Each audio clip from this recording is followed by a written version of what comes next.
Okay, good morning. So in this short section, I would like to show you a very simple warm-up exercise. It's a warm-up exercise you would do before you begin your breathing routine, whether it's in the morning or evening. You can also use this routine as a warm-down. So just a couple of things to begin with. Whenever at all possible, always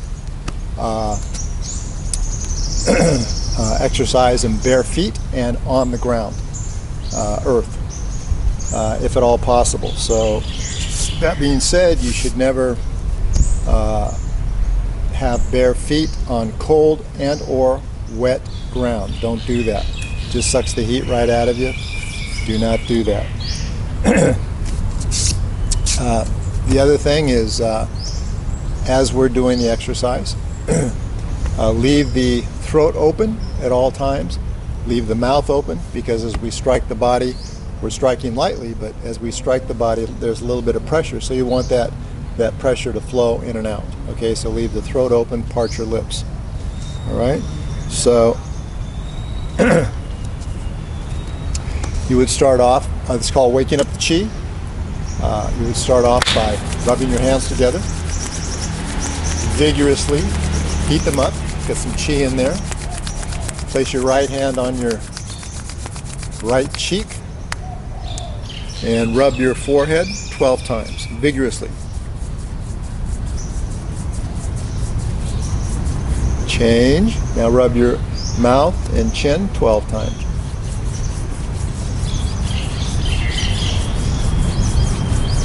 Now take your middle finger, side of your nose, vigorously press, vigorously 12 times.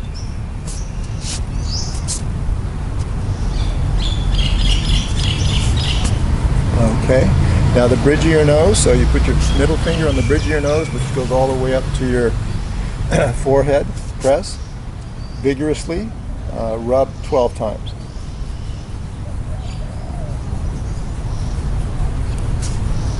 Okay, circular motion on your cheeks, 12 times. Now temples for a count of 10 or 12.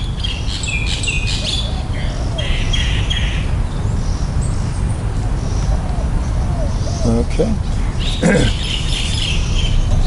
Press inward, rub up and down vigorously 24 times.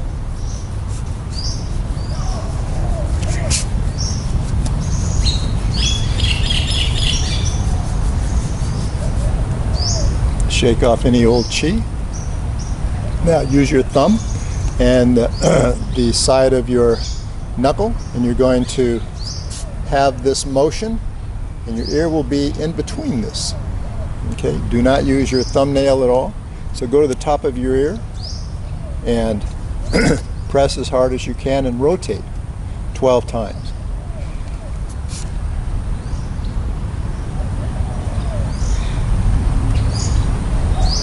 Go to the side, the other middle of the ear, 12 times. Now, bottom of the ear, same thing, 12 times.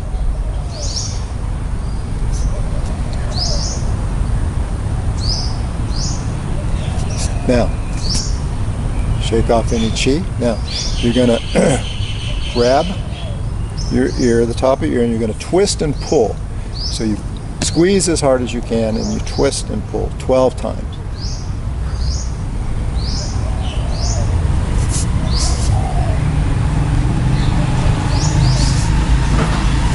Go to the middle, twist and pull.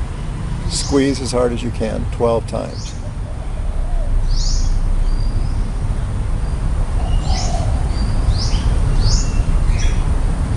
Bottom, same thing.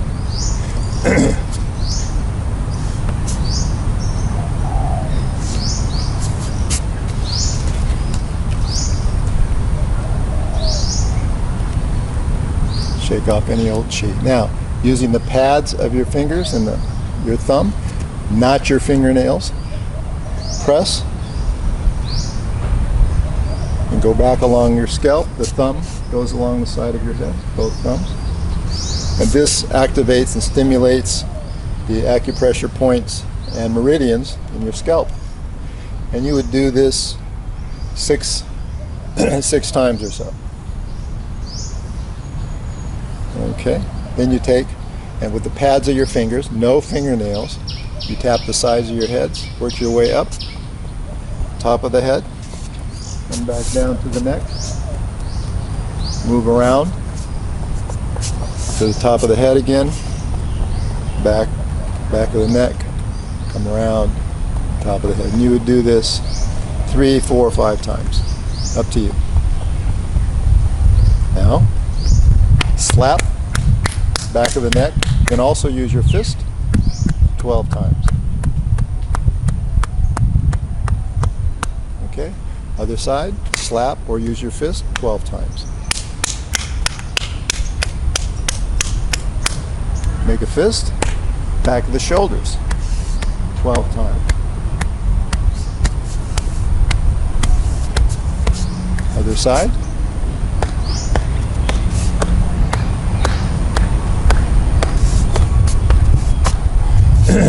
Straighten out the arm. Slap. Back side of your arm. Turn the arm over. Slap up. Turn over. Slap down. You would do this 2 times. More if you wish. Come across. Do the same thing to the other side. Slap down. Turn the palm over. Slap up. So give it a little, so you want to hit yourself so it stings a little. You don't want this, not this. You want it so it stings a little. Arm up with either the palm of your hand or a fist, up to you. Strike the side of your chest 12 times.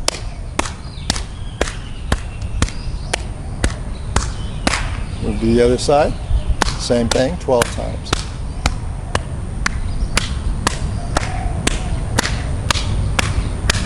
Okay. With your fist, you want to strike the upper part of your chest on the left, and then this would be the left kidney. And you would just strike gently 12 times. Remember, leave your throat open, part your lips, so any pressure escapes. Other side, same thing.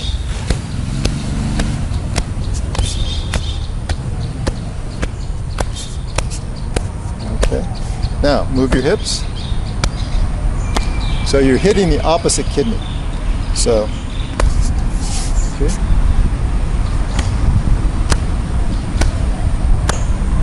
Just gently. Gently. And you would do this 12 times. Okay. Now if you have buttons, you want to move those buttons over. You're going to make a fist and use this part of your fist, and you're going to hit your breastbone. You're going to hit it with a little bit of energy. Leave your mouth open, and you want to do this 36 times. So it should be like this.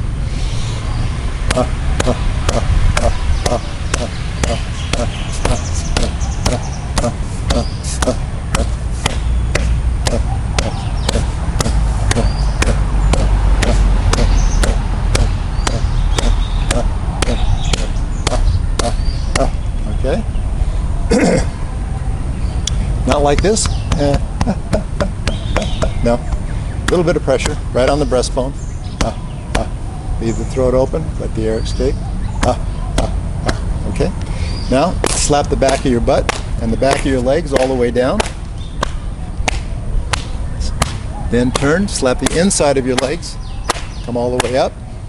Go around. Back of your butt. Back of your legs. All the way down. And the inside of your legs. And come up. All the way up. Okay? Slap your dantian a few times. And that's it. Very simple, just takes a few minutes. Okay? You can do it more times or less, up to you. Okay, so that's it. It's a very simple warm-up. Something else I should mention is before you start your morning routine, breathing routine, or evening routine, you should be well hydrated. So eventually the routines will last 30 minutes to an hour and well over an hour. And you want to be well hydrated because there's no taking a break and taking a drink. You don't want to drink any liquids, any water during the breathing routine. So when you drink water and you've been building up your chi in the lower dantian, the water will dilute that. Okay? So that's why you don't drink water. No liquids until 20 minutes after you finish the breathing routine. Any breathing routine. 20 minutes later, drink water. Always drink room temperature water. Never drink water, cold water, ice water, ever. Don't do that. So be well hydrated before. I think that's it. This is pretty simple. A few minutes here. Okay? Take care.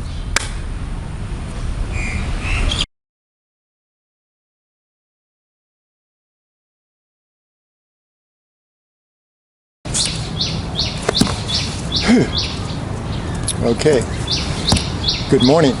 In this section, I'll be giving a short introduction into the Doga-Indo Breathing-Routine. Doga stands for DogaHayGung, which is Cantonese slang for Taoist breathing exercises.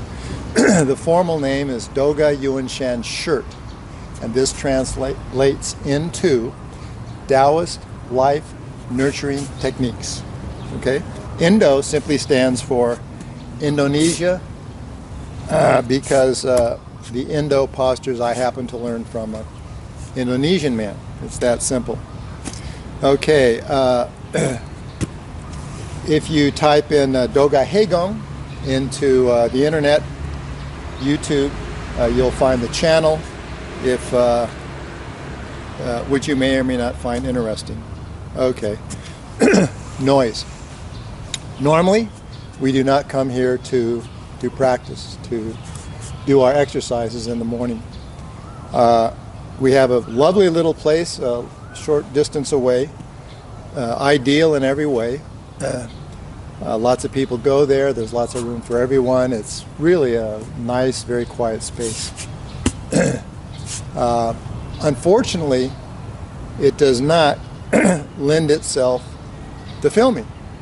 That was very disappointing. So the owner here has been kind enough to allow me to come here in the mornings and afternoons and do any videotaping that I would like, and I greatly appreciate that. On the downside, there's lots of noise. So there's a small street, a soi out here, and so there's a constant stream of motorcycles, cars, trucks, occasionally an airplane, some barking dogs perhaps, of course the birds, which are always welcome. So there's nothing I can do about the noise, so we'll just go through that. Plywood. Now, preferably you should practice in bare feet on natural earth ground. Okay? So if the earth is warm, you know, and it's not cold or wet or anything, then being in bare feet is ideal.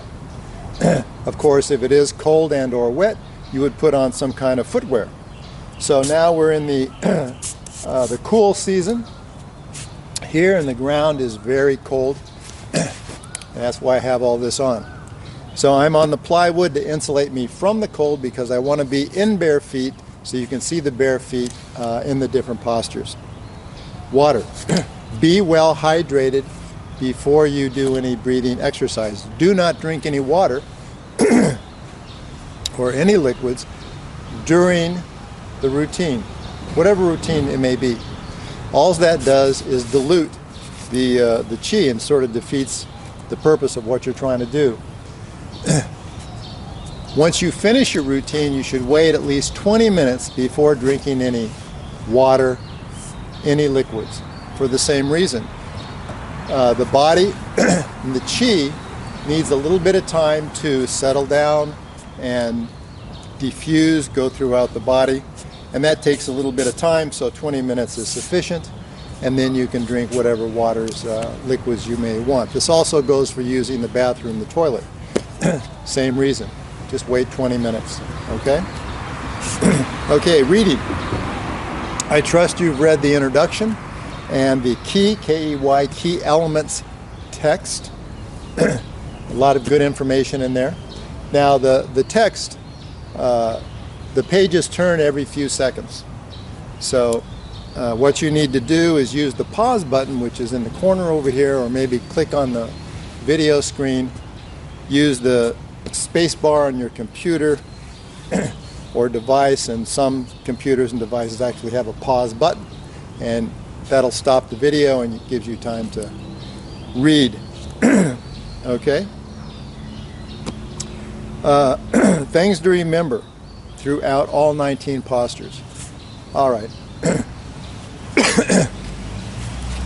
In the postures, we are retaining the breath. We are not holding the breath. So when we retain the breath, we leave the throat open. Throughout all the postures, the throat is left open. We do never close off the throat. Now, the difference between retaining the breath and holding the breath is that when you say holding the breath, that conjures up, I'm holding the breath. It's not going to get away. I'm holding the breath. You know, that's what it sort of conjures up. We're not holding the breath. We're simply retaining the breath with the throat open, and it's just simply, there's more pressure coming in than going out. You just don't let the air out. That's it. You know, it's very simple. So always leave the throat open. Anus. For women, this includes the vagina. It's important that the anus is closed, is kept closed throughout the routine. Sometimes we'll use the anus, okay, to bring up some energy and move some energy around. All right, but always be conscious that the anus is closed. On young people, that normally isn't an issue, but as we get older, especially if you're doing office work, you're doing a lot of sitting. Even young people now, they're just always sitting on their social media, gaming, what have you. And so even among young people that aren't out and about and getting lots of exercise, the peridium muscles, which is the same for both men and women, become weak. And when that happens, chi has a tendency to leak. So it's important to consciously keep the anus closed. So just as you begin each posture, you might want to give a little close your anus. Keep it closed. Hips. Okay, hips, always tuck in the hips. Throughout all the postures, the hips is always tucked in. It's important to keep good form. Good form is important. Now, okay, most people will stand like this, and that feels pretty good to them. But this is hips tucked in. No. Yes. No. Yes. Okay? And just relax the knees, tuck in the hips. There's no effort in tucking in the hips. It shouldn't be, I'm tucking in the hips. It's not like that. You just simply relax the knees and you just tuck in the hips. And that flattens the back area and gives you good form. Okay, please keep that in mind. Tension versus no tension. So in each posture, there is a certain amount of tension. Some postures have much more tension than other postures. So tension is important because with tension, the body is active. No tension, the body is dead. It's not active. So in yoga, they have the dead man's posture, where you're just laying down, no tension, you're just super relaxed. But there's a reason they call it dead man's posture. Okay? It means there's no tension, the body's basically dead. So you do have to have a certain amount of tension. So in one of the Indo postures, the bow and arrow, you're like this. So you're pushing gently, you're pulling gently, just a little bit. It's nothing big. Little bit of gentle pushing, gentle pulling, and that's enough to keep the body active. Of course, remember, always keep the anus closed consciously. Okay? Now, this is with no tension. This is now dead. This posture is now dead. Little bit of tension. No tension. Alive. Dead. Same goes for this posture. A lot of people, this is you're pushing up, and you're pushing down, okay? Gently, just gently, all right? And this is active. The body is active. You don't want to do this. There's nothing here. The body is dead. So I see many people, they just do this, they just put the hand over the head, put the hand in, but there's nothing going on. There's no little bit of pushing, no little bit of pushing either way. And I ask them, what are they doing? And I say, well, you're not, you don't have any tension. Oh, I have tension. And eventually they come around, but you have to have a certain amount of tension in the body to keep it active. Visualization.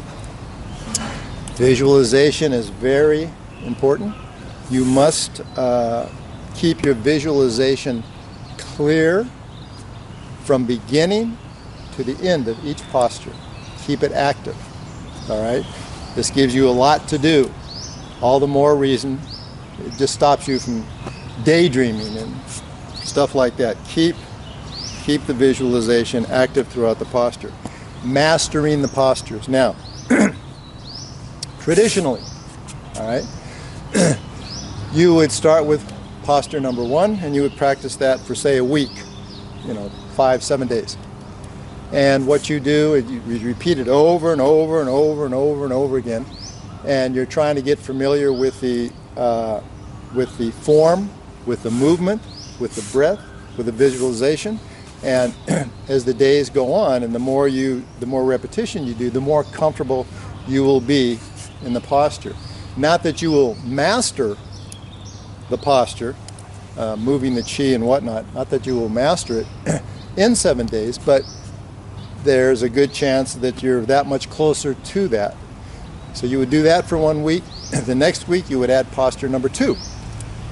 Now you're doing 2 postures, and the second posture you do over and over and over and over and over again. And at the end of a week, you add posture number 3. And so you do your very short routine, and the number 3, you're doing that over and over and over again, getting familiar with the posture, with the movement, with the breath, with the visualization, so you're very comfortable in it, okay? And you would do this for 19 weeks, because there's 19 postures. Now,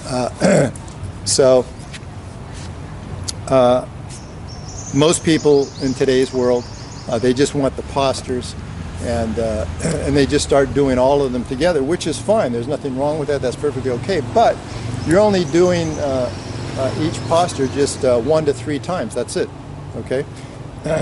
And so it will take you that much longer to master those postures. That's what I'm trying to say, all right?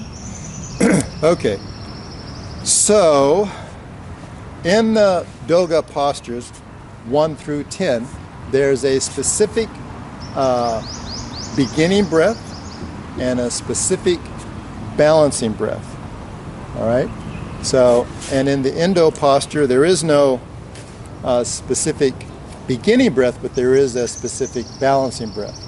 The beginning breath, of course, is at the beginning of each posture. The balancing breath is at the end of each posture. So I'll be demonstrating that in the next section, and that's it. I'm doing those all by themselves in their own section because they are important to know. So that's it for the introduction. Okay, thank you.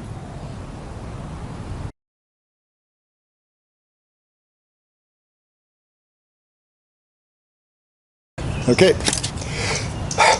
in this section I'm going to be giving a demonstration and details of the beginning breath and the balancing breath for the postures. Now, the first 10 postures are the Doga postures, and they have a specific beginning breath and a specific balancing breath. All right, so I'm going to show those to you.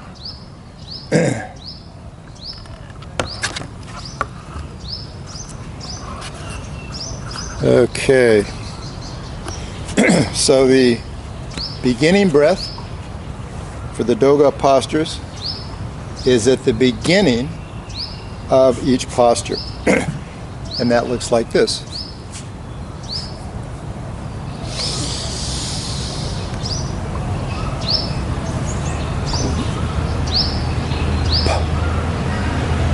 There you go.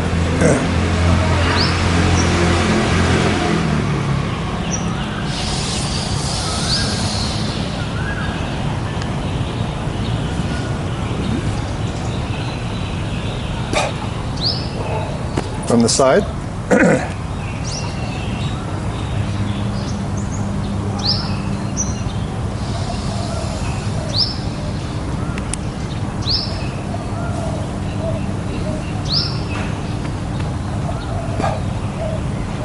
Okay, so what are we doing?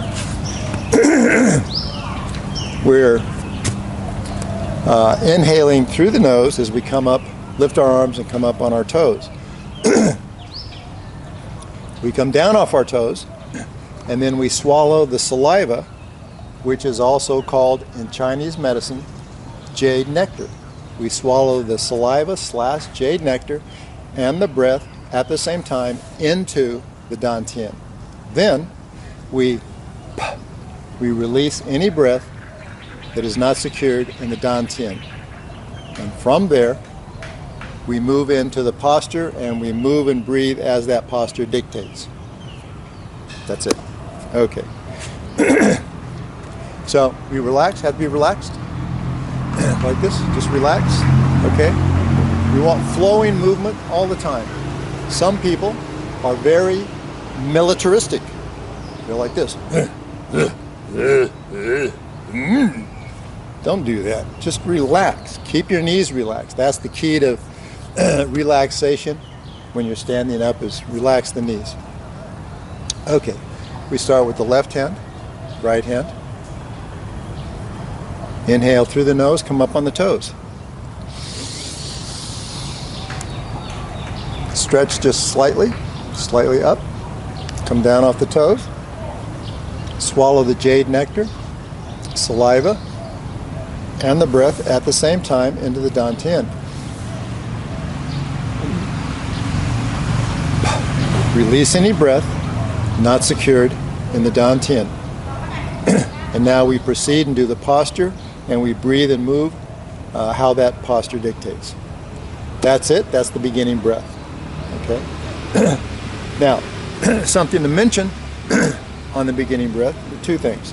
When you come up, inhale, tighten the anus. So it's automatic. As soon as you start coming up, you tighten the anus. Not like this, but just tighten it gently. Okay? Tighten it gently. So the anus is tight. And anytime you tighten the anus, that helps push energy, chi energy, up your spine. The other thing, allow your breath to move your arms. Allow your breath to bring you up on your toes. You do not move your arms. You do not bring yourself up off your toes. Your breath does that. All right? So, like this.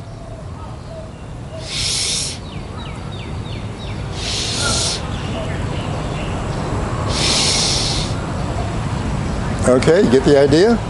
The breath moves the arms, lifts the arms. The breath lifts you up onto your toes. All right? And as you're doing this, you are gently tightening the anus. Okay? All right, so that's the beginning breath for the first 10 Doga postures. If you do not want to swallow, if you don't want to do the swallowing, you don't have to. Now, a lot of people will tell me, after 2 or 3 times in the posture of doing this, they say they have no saliva. And the reason they have no saliva normally is because they're not well hydrated. You should have enough saliva to do this for an hour, 2 hours.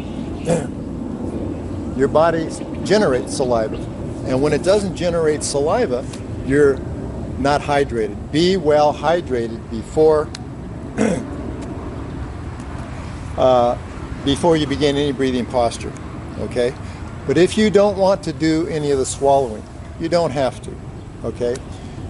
What the swallowing does is saliva is full of beneficial enzymes, bacteria, and when you combine that with fresh chi, and you swallow all that into the dantian, it makes for a very beneficial mixture. All right, and so that's why I recommend it, but you don't have to do it for any reason. Okay, you don't have to if you don't want to, but you do, and you must drop the breath. That's the bare minimum. You have to drop the breath. So that would look like this.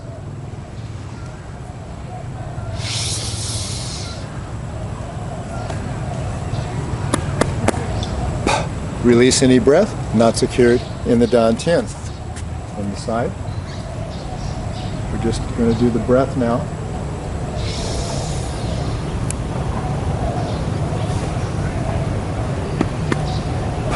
Release any breath not secured in the dantian. That's it. Okay? That's the beginning breath. Now, the balancing breath is at the end of each posture. And this balancing breath is for the 10 Doga postures. And it looks like this.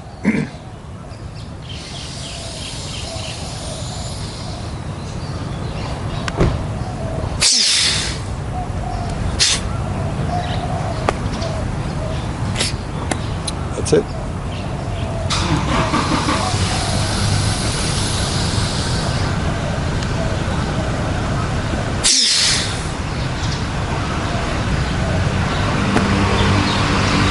From the side.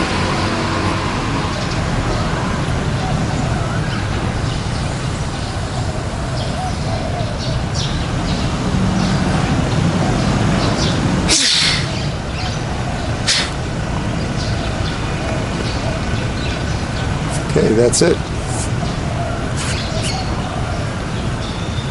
So the balancing breath is in two parts. Now, the first part, inhaling, what we're doing here is we're bringing in fresh chi, and we're placing that fresh chi on the body organ or body area that we focused on in the posture. Okay, that's what's happening when we inhale. Inhaling that fresh chi and placing that fresh chi in the body organ or region of the body that we have just focused on in the posture. Number two, when we come down off our toes, we're going to exhale vigorously through the nose. And what we're doing here is we want to release any tension that we have may have picked up in the previous posture. All right? So, once again, allow the breath to lift the arms. Allow the breath to lift you up onto your toes. Okay? So, inhale through the nose. Come up on the toes. And your focus, your visualization is that fresh chi going to body organ, body region that we have just focused on in the posture. Don't forget to tighten the anus gently as you come up. Open the chest now. Come down off the chest. Come down off the toes. Exhale vigorously through the nose. You don't drop the breath. Leave the breath up here. Exhale vigorously through the nose. Releasing any tension we may have picked up in the posture. Now, do not do this.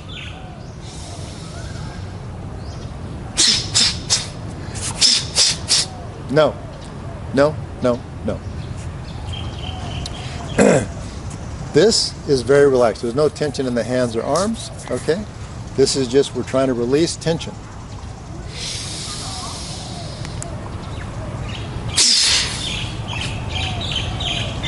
Okay, we're just releasing tension, so we start the next posture tension-free. Okay, so that's the that's the balancing breath for the first 10 postures, the Doga postures. Okay, rising up on the toes. What's up with that? Rising up on the toes was not originally part of the routine, but I incorporated it into the routine because I learned this from Master Whittia, who I trained with for quite a while, and he would do this in many of his standing, moving, breathing routines. So what rising up on the toes does is it stimulates, activates meridians, nerves, and acupressure points on the feet and toes. That's what that does. Also, it further opens the bubbling wells, which is here, on each foot. The bubbling wells on the bottom of the feet is where earth energy comes in and out the body. That's your direct connection. That's why if you can be in bare feet on natural earth ground, if that's possible, great. Okay, do that. So that's what that's all about. If you don't want to rise up on your toes, don't. You don't have to. The only advantage, as I mentioned, is just that it stimulates the nerves, meridians, acupressure points in the feet and toes, as well as just further opens up the bubbling wells. If you don't want to, because maybe there's a problem with the feet or balance, or for whatever reason, it's not important, don't do it. Okay? And don't be concerned about the opening of the bubbling wells. The bubbling wells on the feet are always open. They're always open. That's how earth energy comes in and out of the body. Rising up on the toes just opens them that much further. That's all that does. Okay? So don't be concerned about that. All right? Okay. Next, Indo. So the Indo postures, the remaining 9 postures, do not have a beginning breath. We just start the posture however the posture starts, begins. We just do that. Okay? But at the end of the posture, there is a balancing breath. From the side, it looks like this. So you finished your posture, you come up. Remember, relax the knees. Hips are always tucked in throughout the entire routine. Always tucked in, okay? Just relax. So the balancing breath is the arms are just hanging down at the side, okay? We're straight, heads on straight, and we're in this, somewhere in here. We're not up here, not down here. We're not out there. We're not back here. Right here. Just hangs down naturally off the shoulders. We inhale slowly, deeply, through the nose into the dantian. We hold that for a moment, part the lips, exhale softly. And that's the balancing breath. All right? In the front. We've just finished the posture. We inhale through the nose, softly, deeply into the dantian. Part the lips. That's it. The hands are naturally cupped. We point the Lao Gong points, which is the counterpoints to the bubbling wells on the feet. This is how chi comes in, okay, in the surrounding areas. People do healing, they do this. They're emitting chi for healing. All right. So we want to point these towards the dantian. We don't want this. This is a different exercise. This is valid, but it's a different exercise. So with the hands naturally relaxed, they point in this direction, the Lao Gong points, the palms of the hands. So we inhale deeply, softly, through the nose into the dantian. Hold that a moment, part the lips, exhale softly. Now, once again, allow the breath to move your hands and arms, not you. So a combination of the breath and body will move your hands and arms, not you. So some people will stand here and they'll breathe, but they don't move. And I ask them to relax, and they insist that they're relaxed, and I try to get them, and I eventually get them to relax. And they are not, you are not consciously moving your hands and arms, all right? Allow the breath to do all the work. So that's the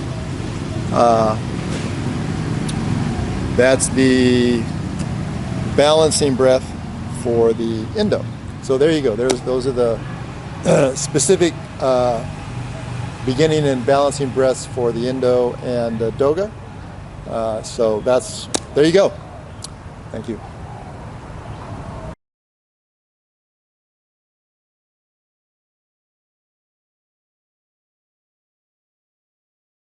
And the Dantian?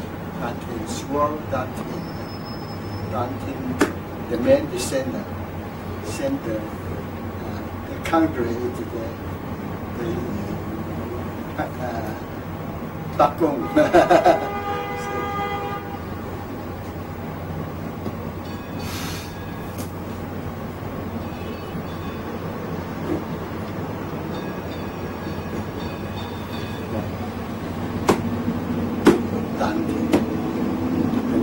What did you say?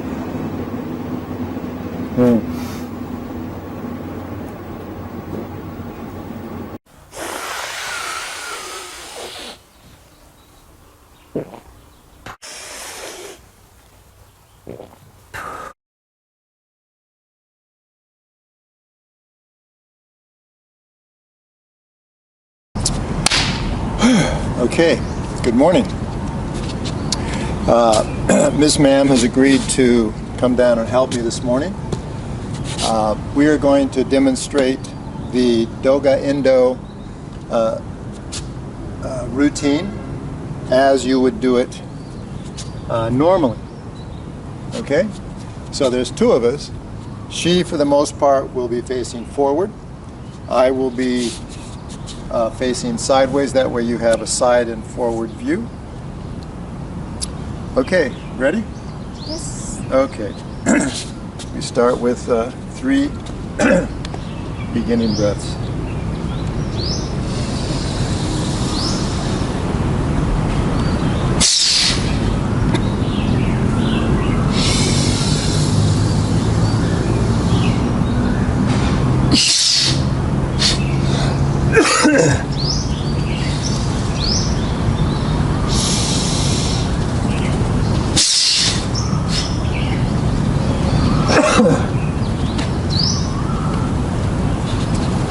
Okay, monkey.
Chi into the upper back.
step over here, one step. Okay, go ahead.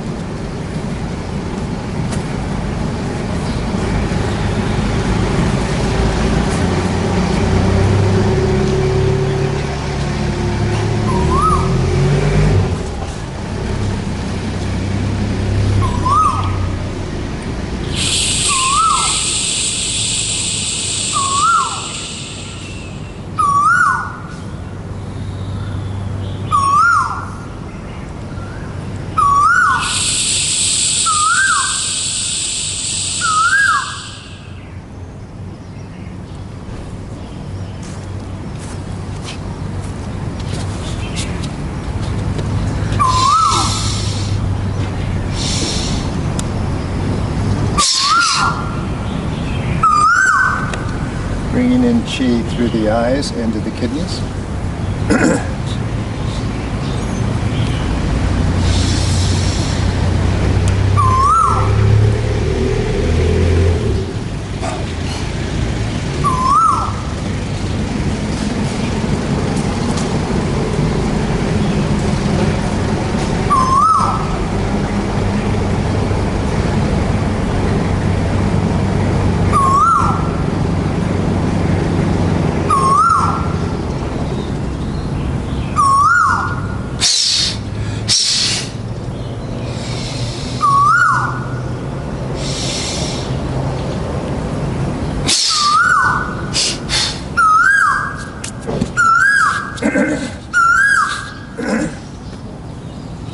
Massaging the kidneys.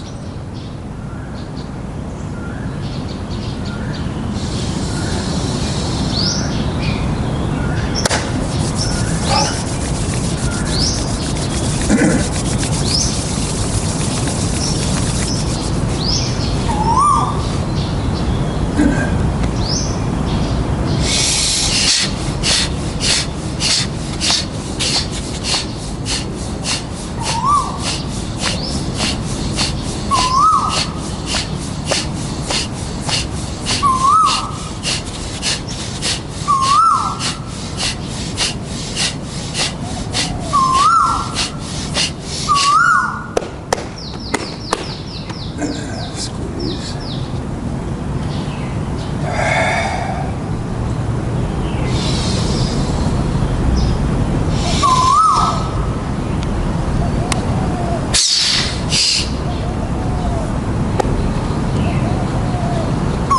Massage the stomach.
Diaphragm.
stillness.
Okay, lungs. Now, recently I just twisted my knee, so I can't go down, at the end of the posture, I can't go down 100%. So turn around, go down, just squat down. So this is the proper position, if you can do that. Okay, so ma'am is going to do it from the side. I'm going to do it from the front. So at the end of the posture, please view, view her. Okay, begin. Yeah.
Overhead posture. Left hand, right hand.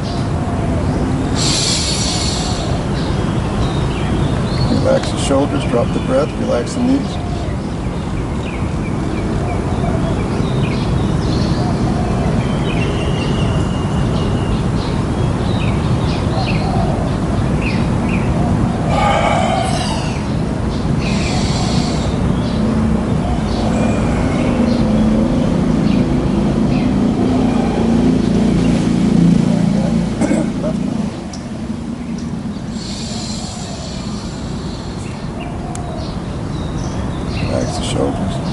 Drop the breath. Relax the knees.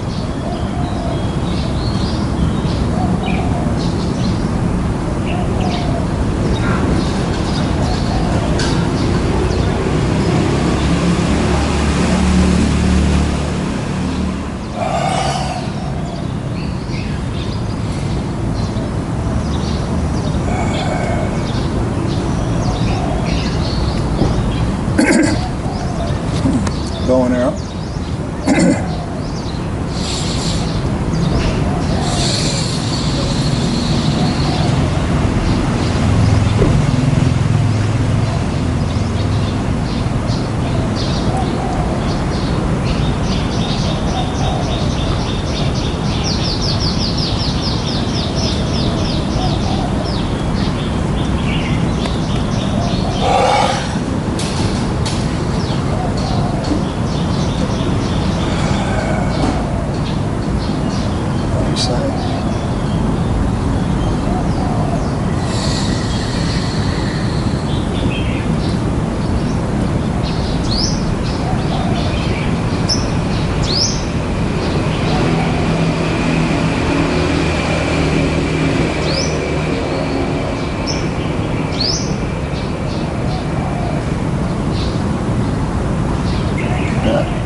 Heaven and earth.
Chi into the knees.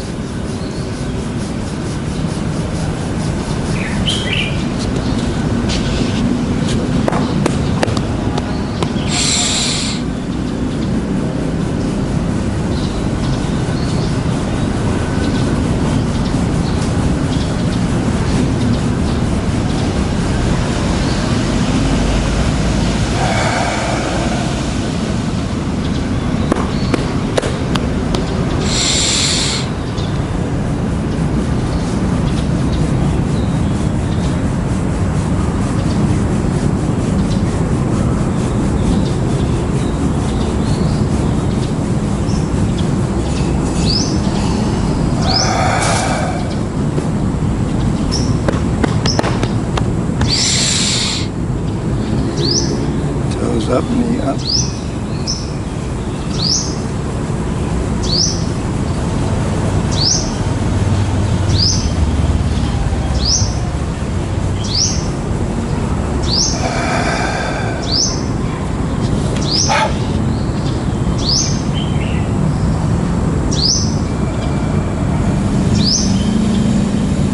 Side.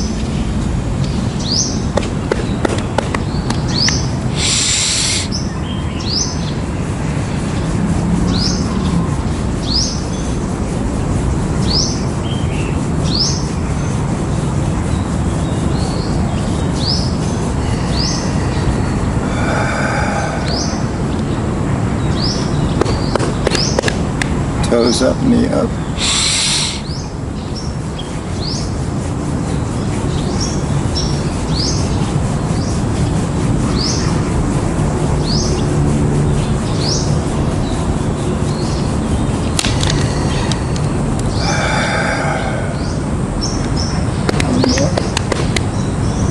Shoulders up, knees up.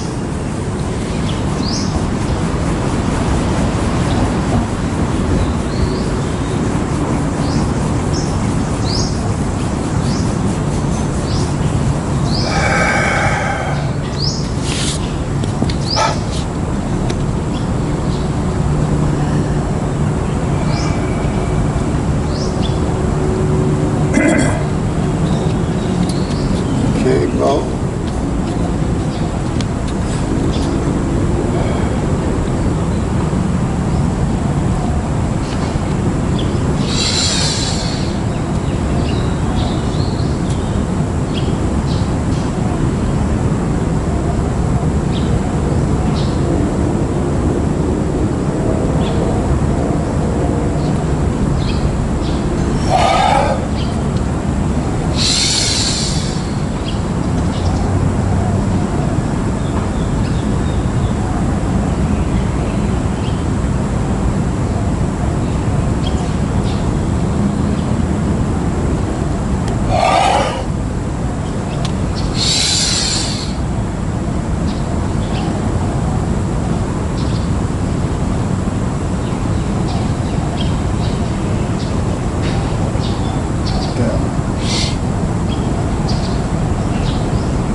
This time right hand, left hand on top.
Horse.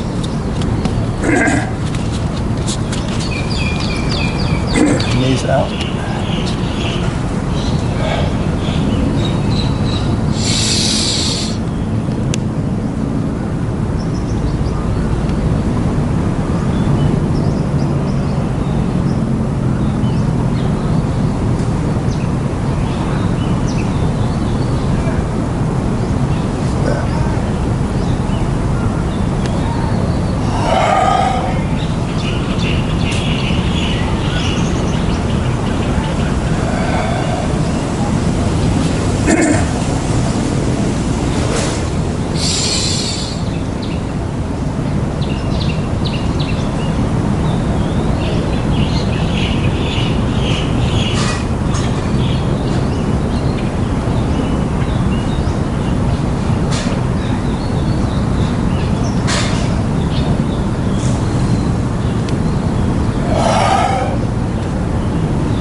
chi into the lower spine.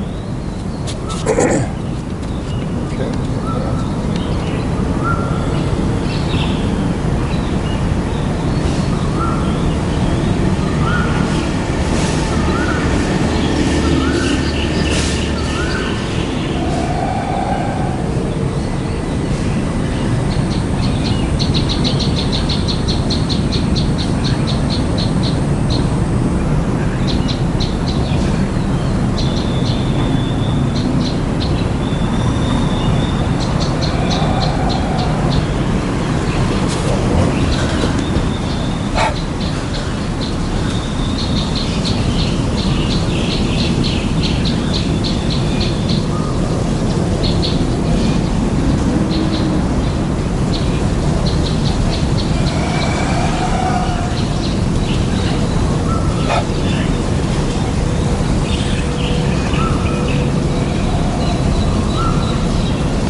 Left hand, right hand.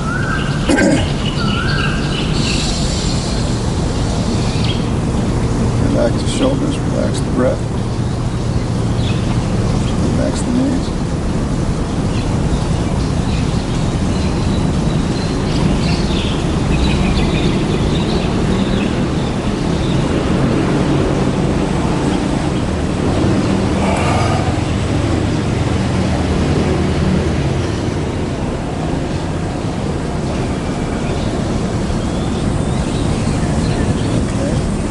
Right hand, left hand on top.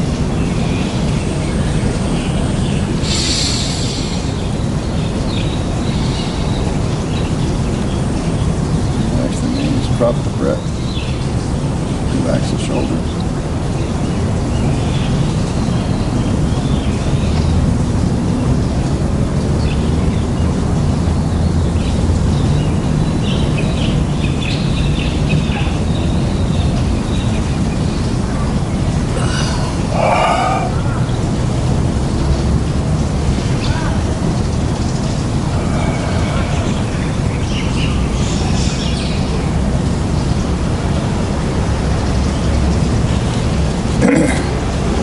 Okay, that finishes the routine.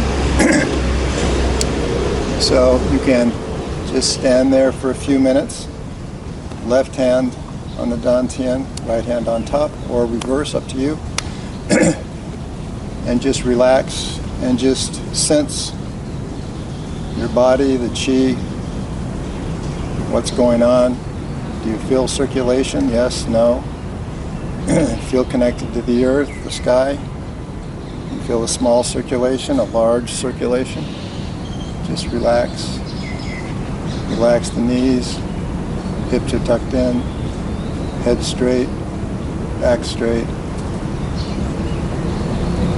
And just observe what's going on. After you do this for a few minutes, up to you, then you can, if you wish, do the waking up the chi as a warm down.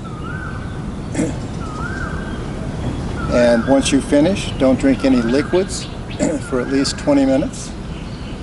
And don't go to the bathroom, toilet for at least 20 minutes. So you want the chi to settle after you've finished, and you want it to dissipate. And this takes a little bit of time. So allow enough time for that to happen.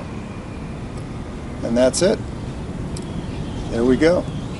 And thank you so much for coming this morning, man. Okay. Cheers. Okay, the first posture is the monkey posture. This is to cleanse and revitalize the liver. This is done 3 times in the routine. I will do it 3 times. First from the side for a side view, then the front, and the 3rd time I'll do it as a side view again, and then give you the details.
That was the monkey. Okay. Now for the details for the monkey. Now the purpose of the monkey is to cleanse and revitalize the liver. We're squeezing out old chi, bad juju. We're going to be expelling that through the mouth in the form of a cloud, a mist, a color, what have you. And then we're going to be refreshing the liver with fresh chi when we do the balancing breath. Something to be clear about with this posture is it's the only posture that in the beginning breath we do not. You'll see in all the other postures, the first 10 postures, after we take the beginning breath, we go releasing any breath that has not been secured in the dantian. We do not do that in the case of the monkey. We retain the breath, and what we do is we use that breath, and with enthusiasm, so this is without enthusiasm, nothing really happens. With enthusiasm, you see, that builds up pressure in the body, and that's pressure, in this case, is going to push against the liver. Motion of the body is forward, and the elbows are pushing in the opposite direction against the liver. And we're squeezing the liver and squeezing out that old chi, bad juju, as I said, expelling it through the mouth in the form of a mist, a cloud, a color, what have you. Now, the beginning breath. In case I wasn't absolutely clear before, the whole purpose of the beginning breath in the first 10 postures is to swallow the saliva, which the Chinese call jade nectar. Swallow the saliva / jade nectar and the breath at the same time into the dantian. That's the whole purpose of the beginning breath. Okay? So for beginners, just start with the breath. Just swallow the breath. Okay? As time goes on, all right, add the saliva jade nectar to that. All right. So we begin with a beginning breath, left hand, right hand. Inhale through the nose, come up on the toes. Bring the arms out to the side. Swallow, saliva jade nectar, breath. Bring the arms around, toe on the feet, bring the knees together, hips tucked in and forward. And then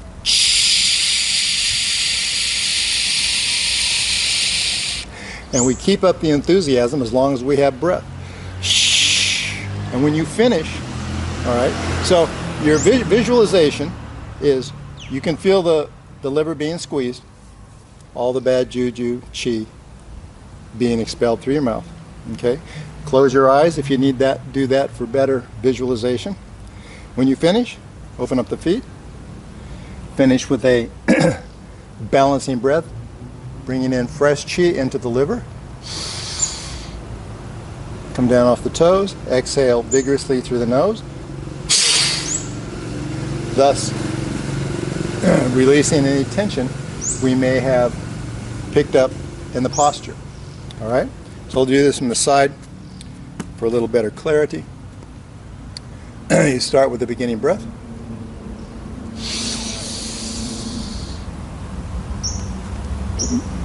Bring the arms around, toe on the feet, bring the knees together, tucking the hips, forward. Okay? So this is important. Not this. This does not work. This lends itself to this motion. Okay? Putting the knees together. Then we're here. The arms, the elbows are against the liver, and the hands and arms are here. They're not here. They're not here. They're here. Pushing inward. Body, as well as the breath, is pushing the liver outward.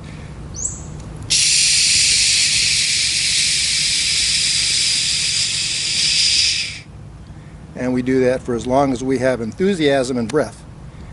Open up the feet. Finish with a balancing breath, bringing in fresh chi into the liver. Come down off the toes. Exhale vigorously through the nose all at once. releasing any tension you may have picked up in the posture. That's it. Number 2 is placing chi into the upper back between the shoulder blades. This is done 3 times in the routine. Okay, 3 times in the routine. So what I will do is I will do it the first time with my back to you, then I'll do a side view, and then I'll do a front view, and then give you the details. So when I turn my back to you, watch my shoulder blades. I'll try to see if they show through the shirt that my shoulder blades open. Okay? Number 2, chi into the upper back between the shoulder blades.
Number 2, chi into the upper back between the shoulder blades. Now, there's a lot of moving parts to number 2. Remember, that's done 3 times in the routine. So what we're doing is we're placing chi in various ways into the upper back between the shoulder blades. Now, first of all, what is with the hands? All right, so when I do this and I turn my hands so they're back to back, little fingers touching, this spreads my shoulder blades, exposing the upper back area between the shoulder blades. So, okay, I'm going to turn this.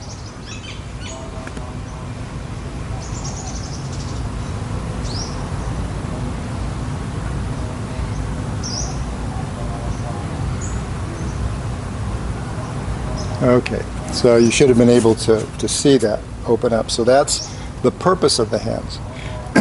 Now, what you don't see is that throughout the exercise, once you begin the exercise, and until the end of each posture, each time you do it, you are tightening the anus, drawing the anus up, and at the same time you're sucking in the stomach, drawing the stomach up. So you're doing this, and you hold this throughout the exercise until you get ready, until you exhale and get ready for the balancing breath.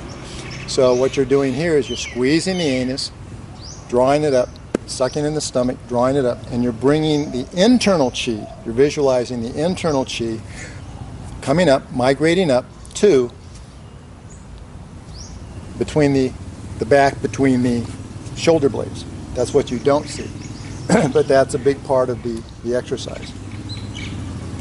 The other thing is that when you're in this position, okay, you wait until you're actually in position before you release any breath not secured in the dantian, and then you squeeze, pull up, okay. You visualize chi coming in through the lao gong points from the surrounding area, and those are chi is coming up through the arms into the upper back, and then you're also inhaling chi, fresh chi, into the upper back. So I'll do this from the side. We start with a beginning breath, of course. Here we go.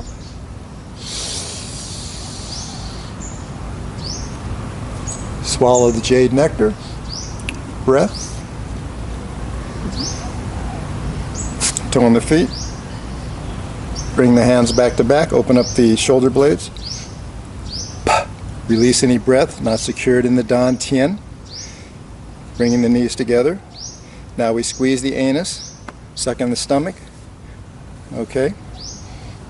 We visualize chi coming in through the palms, through the outside area, migrating up the arms into the location of the the upper back, and then we're also inhaling into chi into the upper back between the shoulder blades. And you do this for as long as is comfortable. Now say you've taken in as much chi or air as you can, well, you still hold the position. Just retain the breath, leave the throat open, and you keep the visualization active. All the visualization. This, chi coming up here, chi coming in through the nose. You keep that visualization active, and you do this for as long as is comfortable. And by that I mean you don't do it where suddenly you're gasping for breath. You're doing, no. We do it for as long as is comfortable. And the longer you practice over the weeks and years, what have you, you'll be surprised how long you can stay in this position and keep the visualization active. When you've finished, okay, you exhale through the nose, open up the feet, finish with a balancing breath, bringing in fresh chi into the upper back between the shoulder blades. Come down off the feet, exhale vigorously through the nose, releasing any chi, releasing any tension that you may have picked up in the posture. That's it, number 2. Next is number 3. This is called the bear, and this is to clean and refreshen the kidneys. Now, as I mentioned earlier, I have recently twisted my knee and I cannot squat down 100%, which is what is required in this posture. So Miss Ma'am has been kind enough to come down early this morning to help me out. So first, she will do the bear posture in its entirety from beginning to end. And after that, we'll go over the details. Okay, Miss Ma'am?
Very good.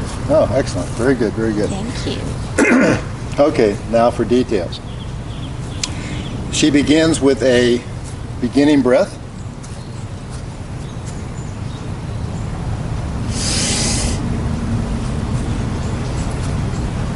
And then she would turn to the left or the right. This is up to you. Now she releases any breath that's not secured into Dantian. Squats down, front foot is flat, back foot, heel is up. Now she inhales into the kidneys, expanding the kidneys. And she wraps her arms around her legs and knees and pulls in. And when you pull in, keeping the body straight, keeping this stationary, this activates the muscles in the lower back. Now, if she were to round her shoulders and drop her head and pull in, okay, this activates the muscles up here, which don't do anything, don't help us at all. So the back is kept straight, activating the lower back muscles. She exhales vigorously.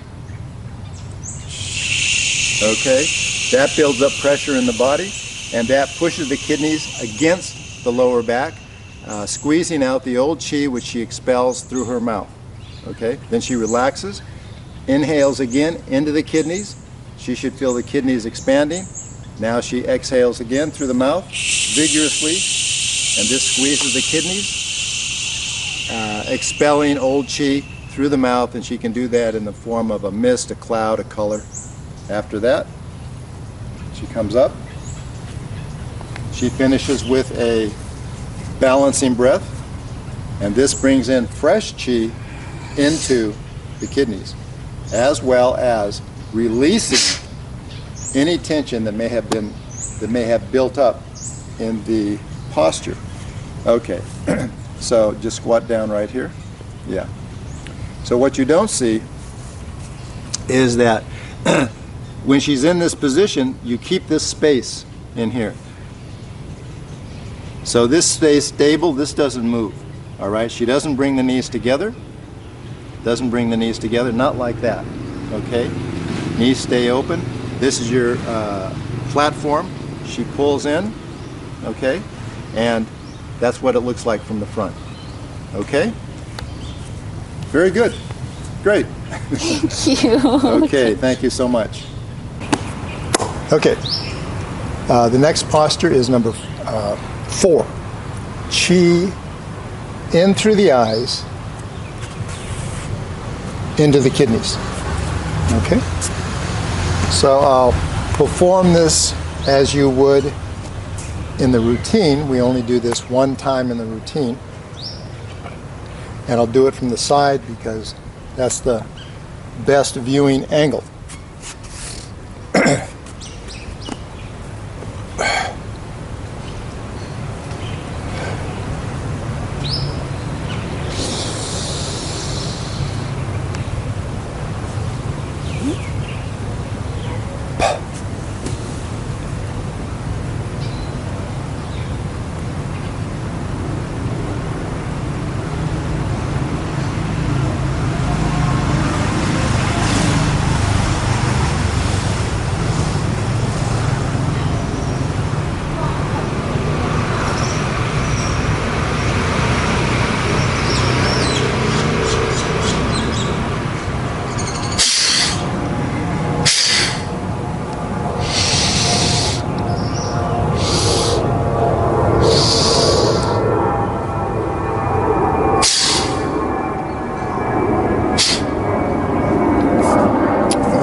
Airplane through the sky.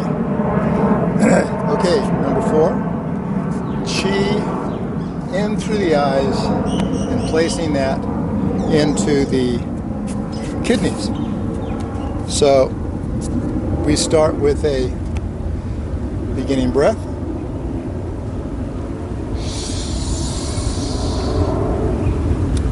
Swallow the jade nectar, place the breath into the dantian at the same time.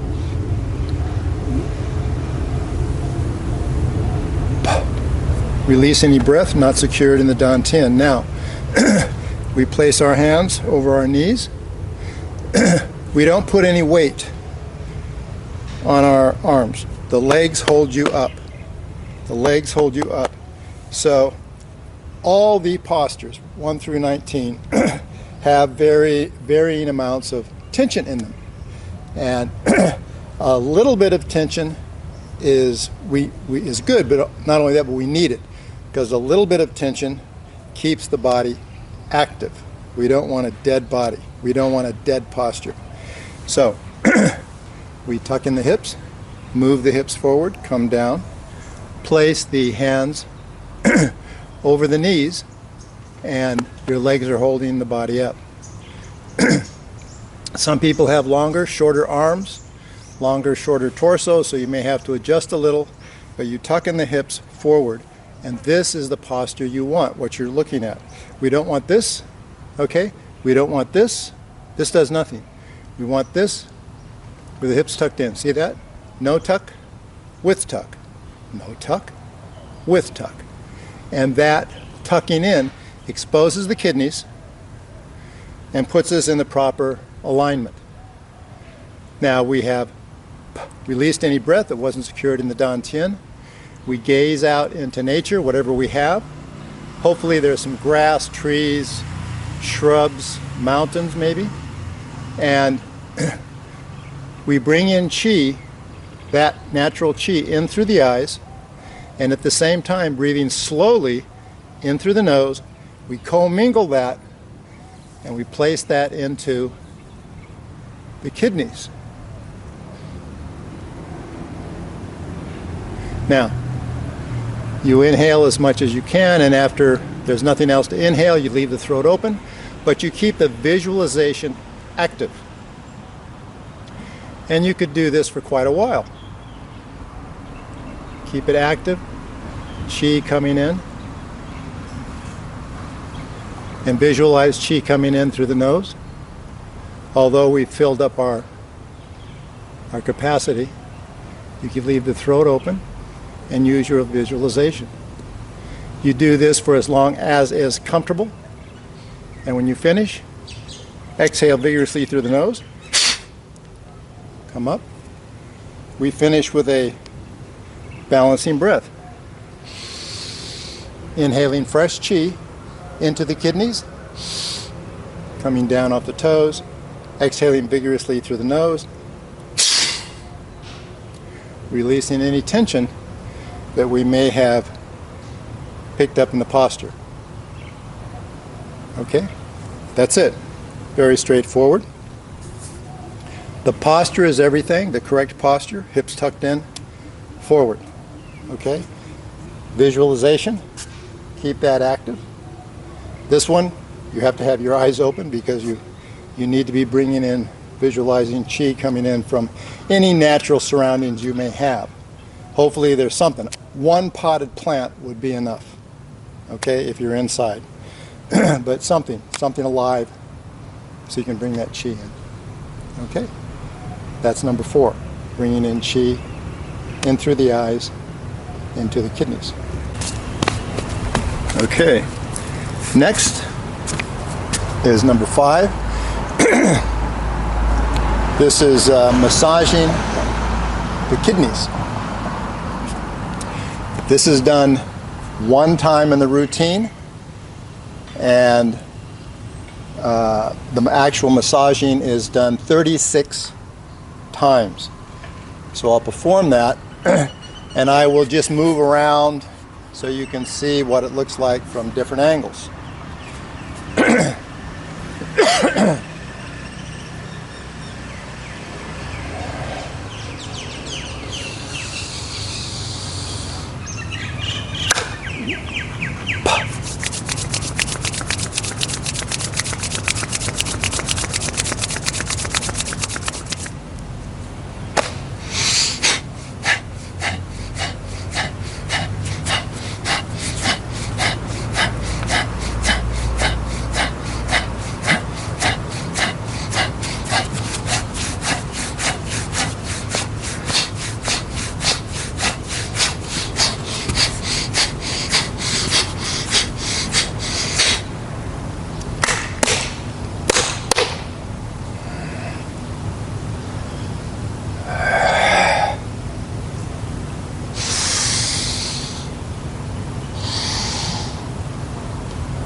Okay, this is very straightforward. We're massaging the kidneys. So we start with a beginning breath. Left hand, right hand. Inhale. Bring the arms around. Swallow the saliva, jade nectar, and the breath at the same time into the dantian. Release any breath not secured in the dantian. Now just breathe naturally. You bring the hands together, rub them vigorously. Now, try to have the hands touching 100%. Some people seem to do this. Some people seem to do this or even this. So you want them flat, touching together. Rub them vigorously for a few moments. Heat them up. And you place them on the back. Kidneys are in this area. Okay? So we're going to inhale on the upstroke, exhale on the downstroke. It's that simple. And we're going to do this 36 times. So.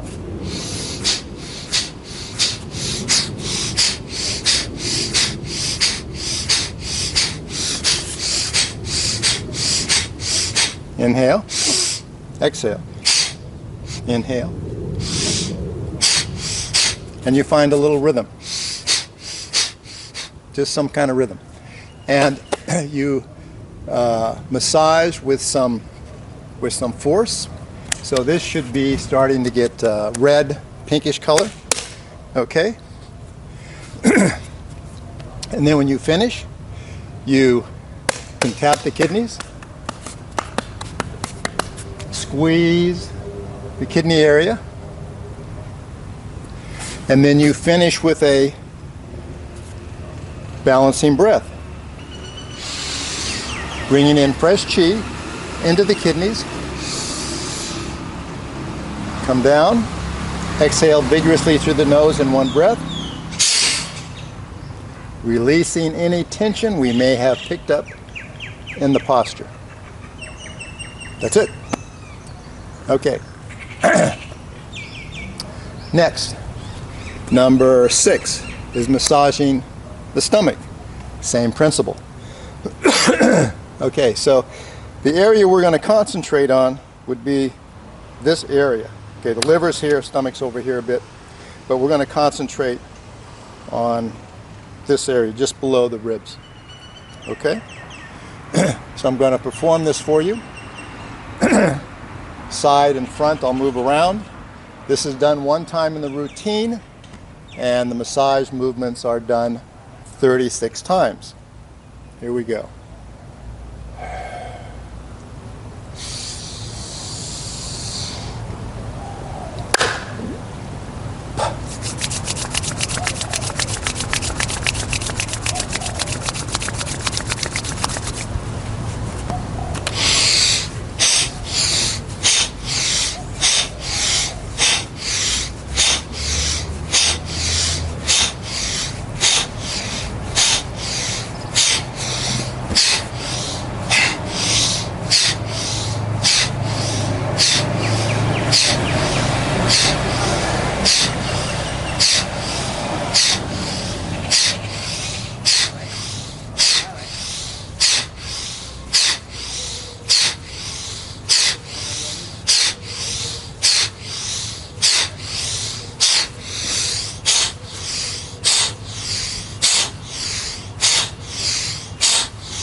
Okay. That's massaging the stomach 36 times. Again, straightforward. We're going to start with a beginning breath. Left hand, right hand. Inhale through the nose, come up on the toes. Just let the arms fall to the side, clap together. drop the saliva and breath into the dantian. Release any breath not secured in the dantian. Now just breathe naturally. And we rub the hands together as we did before.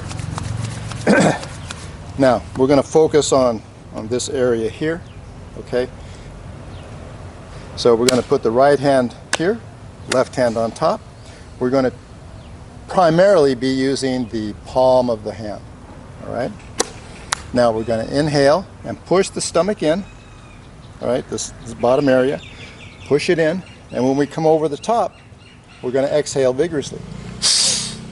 Inhale, pushing the stomach in, the stomach area, pushing it all in. Come over the top, exhale vigorously in one breath.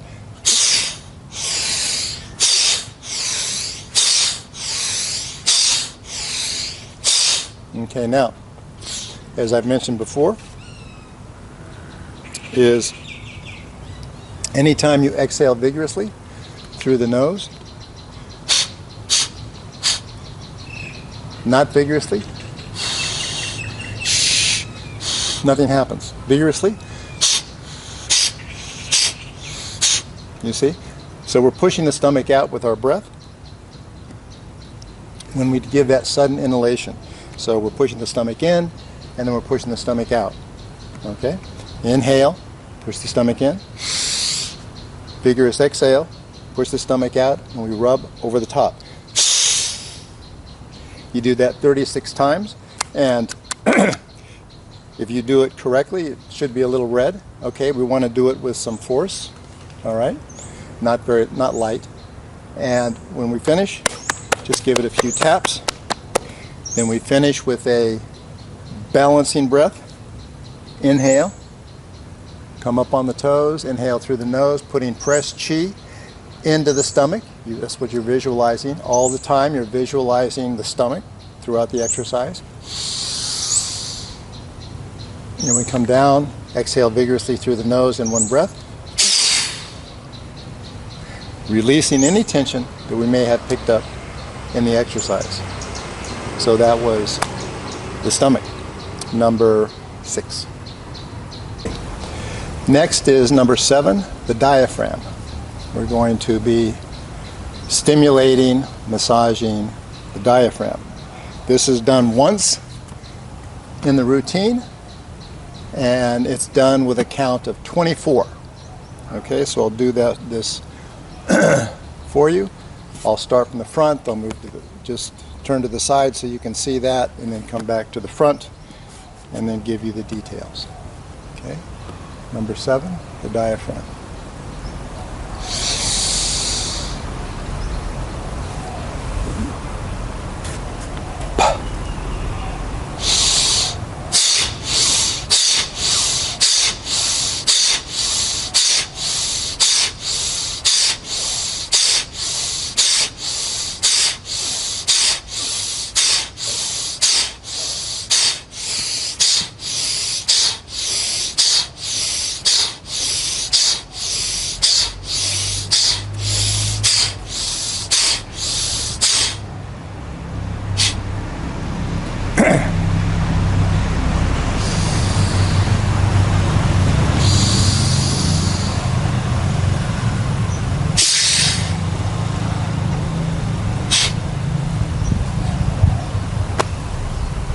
Okay, diaphragm.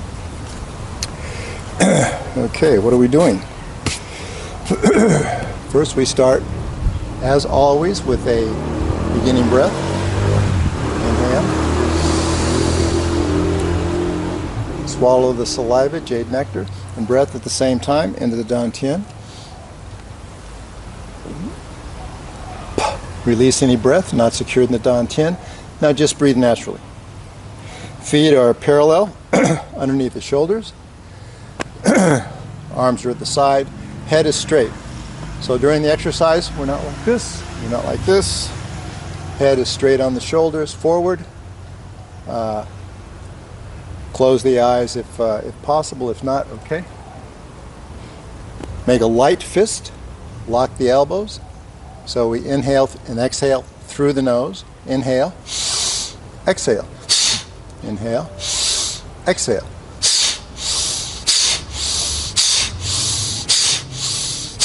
Okay, try not to go too far over. All right, try not to do that. Try to stay as straight as possible, but don't be rigid. All right, from the side, looks like this. Inhale, exhale. Inhale, exhale. So you lock the elbow. We don't want to do this.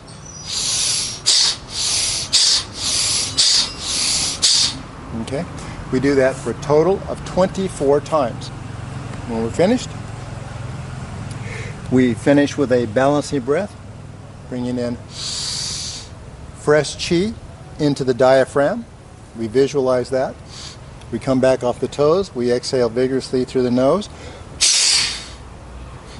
releasing any tension that we may have picked up in the posture. Okay? Now, I had one woman a long time ago, older woman, and when she did the diaphragm, she was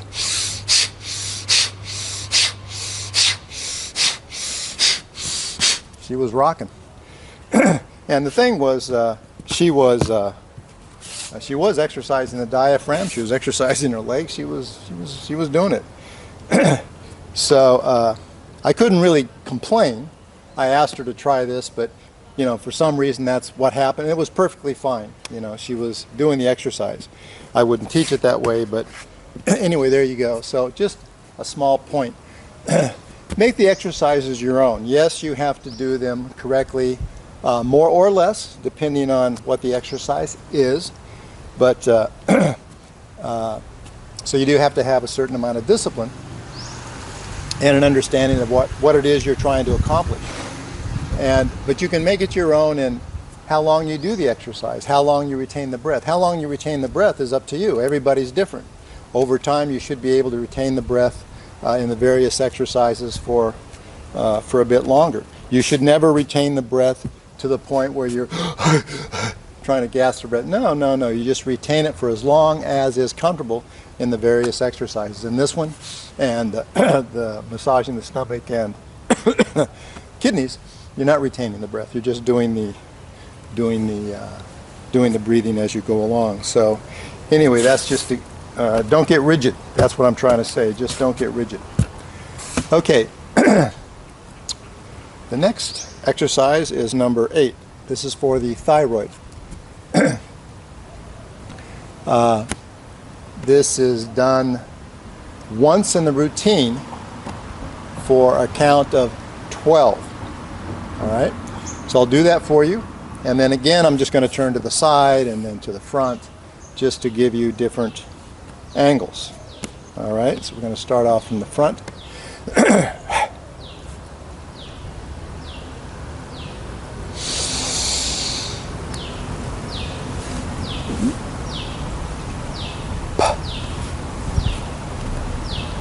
One.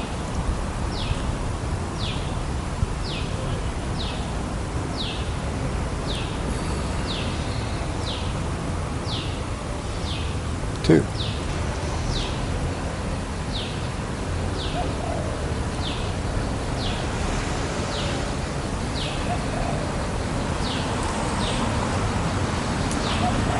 Three.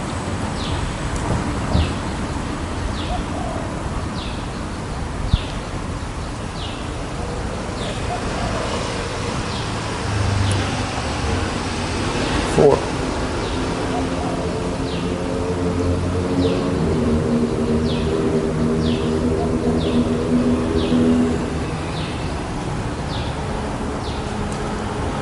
5.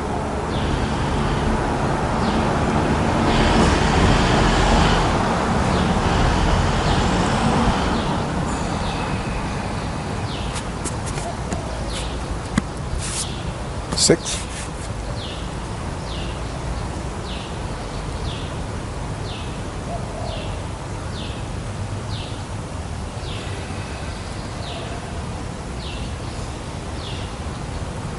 7.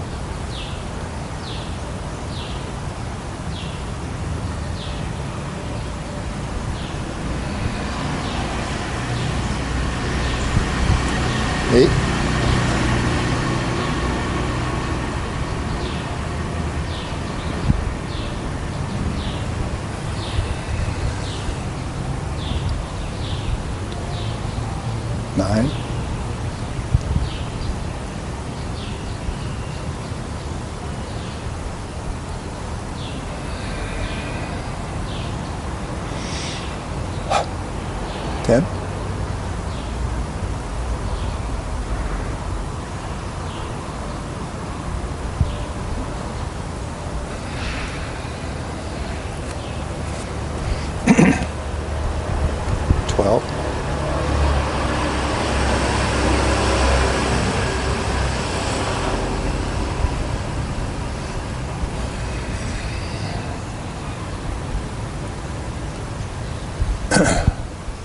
One more.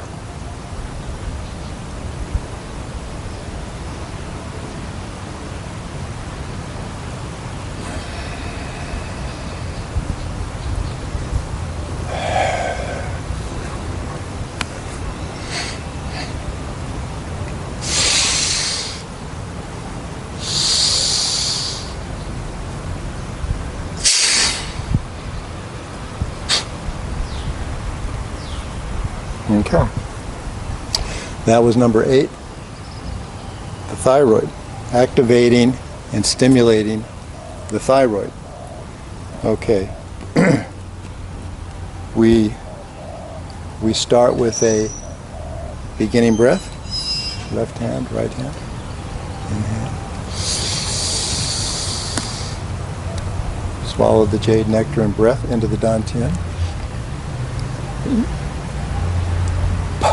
Release any breath not secured in the dantian.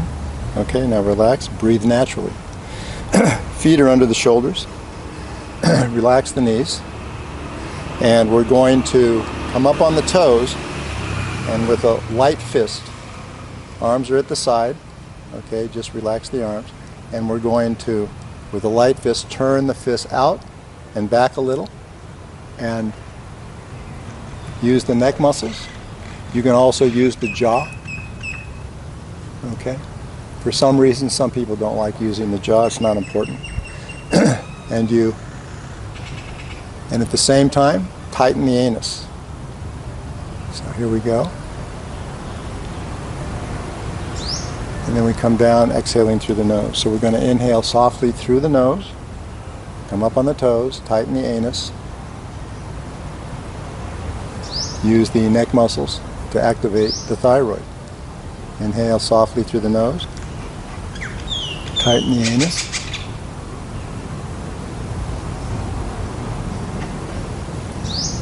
Come down off the toes. Exhale through the nose softly. Relax 100%. Open the hands. Again, inhale softly through the nose. Come up on the toes.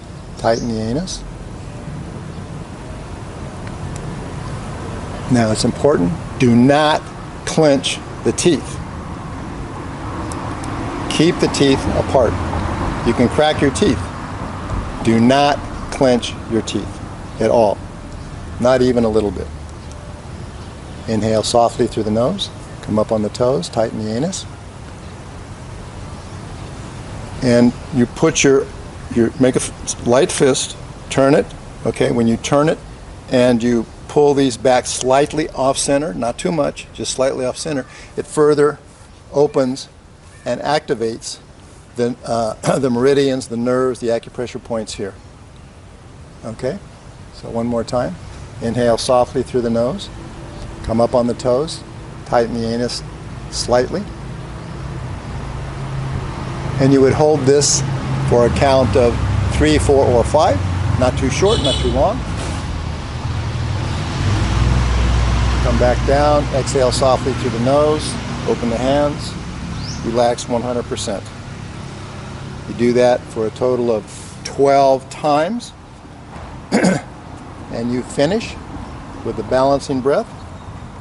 Inhale, bringing fresh chi, visualize fresh chi into the thyroid.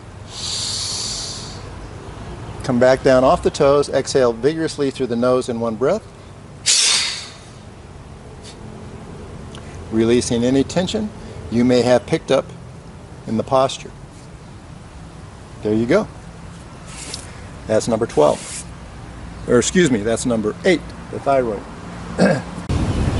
All right, next is number 9. Number 9 is beating out illness. So I'll perform this as you would perform it in the routine and then give you some details.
Okay, number 9, beating out illness. So we're going to be striking the chest 18 times on each side, 1, 8, 18. And what this does is it activates, stimulates nerves, meridians, acupressure points in this area. Importantly, it stimulates the bone marrow, okay, in the ribs. Very important. So this is why they call it beating out illness.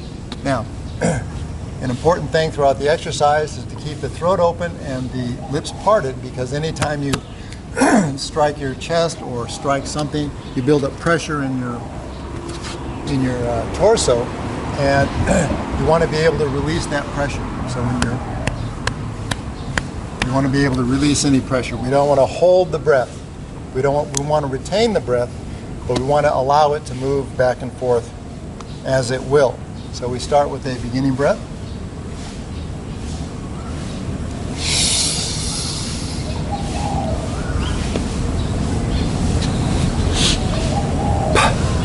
Release any breath not secured in the dantian. Now, when we make our turn, be sure you bring the foot with you. Don't leave the foot like this. Don't do that. That twists the knee. So it's very important you slide the foot over or just pick it up, turn it. The knee is over the foot. The front foot is here. We want 100% of the weight on the back foot, no weight on the front foot. And we're going to be putting the front foot on its heel. All right? So, start again. Beginning breath.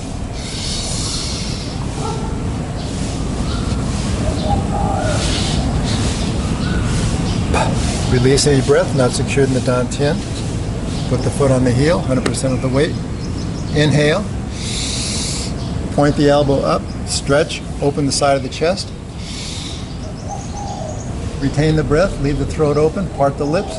And with the fist. So tuck in the hips. We don't want this. No. Okay. We don't want this. No. Tuck in the hips. 100% of the weight's here. Head is straight. Make a nice motion, like this, not like this. Relax the body. Don't be rigid, don't be stiff. We do that 18 times. We finish, we come back to center. Exhale. Balancing breath, inhale, bringing fresh chi into this side of the chest. Come down off the toes, exhale vigorously through the nose. Releasing any tension that we picked up in the posture so far. We repeat, beginning breath.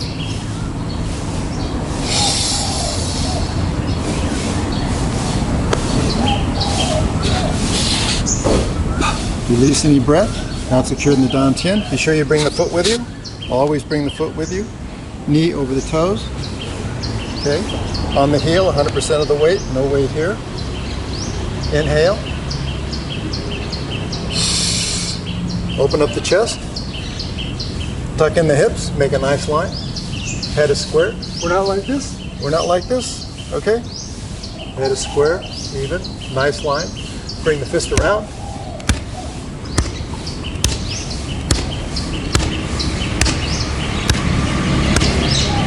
You do that 18 times. Come back to center.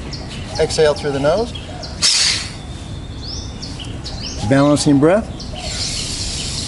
Bringing in fresh chi into this side of the chest. Come down off the toes. Exhale vigorously through the nose. Releasing any tension we may have picked up in the posture. And that's number 9. See if I forgot anything. Tighten the anus. Always keep the anus tight. So when you're in this posture, be sure the anus is tight. Be sure it's tight. Make an effort. Make a conscious effort. Tighten the anus. This is tucked in. Tighten the anus as you do the exercise. So be sure you tighten the anus actively as you do the exercise. Anything else? Okay, that's it. Okay, next is number 10. This is for the lungs. This is to clean and revitalize the lungs. So recently I twisted my knee, so I can't do the posture at the very end when you should turn around, go down, when you should go squat down 100%. So this is what you should do at the end. If you can do it, great. If you can't, that's okay. But ma'am's going to do the exercise from the side so you can see that each time, and I'm going to do it from the front. So especially when it comes to the end of the posture, please view her. And we're going to do this as we would in the routine, a total of 3 times. Okay, begin.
Okay.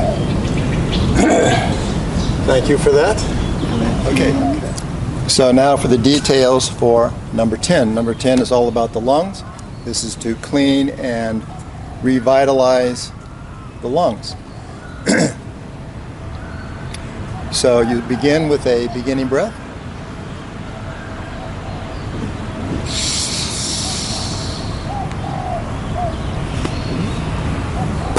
Release any breath not secured in the dantian. And now we inhale 18 times, 1-8, alternating arms. So we take the elbows, point them skyward. And the purpose here is to expand this and open up the lung 100%. So when we inhale, we're filling up the lungs to max capacity. So we do this 18 times. And once you've done that 18 times, you make a tight fist, tense your arms, clench your toes, and then with enthusiasm, we shh through the mouth. So if you remember, with no enthusiasm, shh, shh, shh. With enthusiasm, shh, shh, shh. This builds up pressure. So we have to do it with enthusiasm. We want to build up pressure. We want to shh out as much oxygen, much air as possible. We want to squeeze the lungs, so there's nothing there. And this with enthusiasm also builds up pressure inside the chest cavity, which helps us expel oxygen. So after 18 times, clench your fist, arms, clench your toes, and now when you go down, try to keep yourself somewhat upright. Hips are tucked in, okay? Don't do this. This doesn't work. Try to keep your eyes forward. If you put your head down, then you have a tendency to do this. This doesn't work. Try to keep upright as much as possible. Hips tucked in, eyes forward. So this is as far as I can go right now. But you go, and then you try to go down 100% like you saw Miss Ma'am, and then get 100% of all the oxygen out. And you take a breath, a balancing breath, bringing in fresh chi into the lungs. Tap a little bit. Now exhale through the nose, releasing any tension that you've picked up in the posture. At the end of the third posture, we do 3 balancing breaths. We do 3, 3, 3 balancing breaths. And we tap a little bit, and this helps the lungs bounce back. And we do the 3 balancing breaths. And this signals that we've ended the Doga postures, and then we immediately go to the Indo postures. I believe that's it.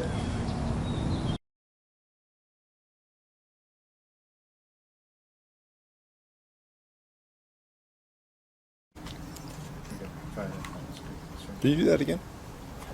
So just like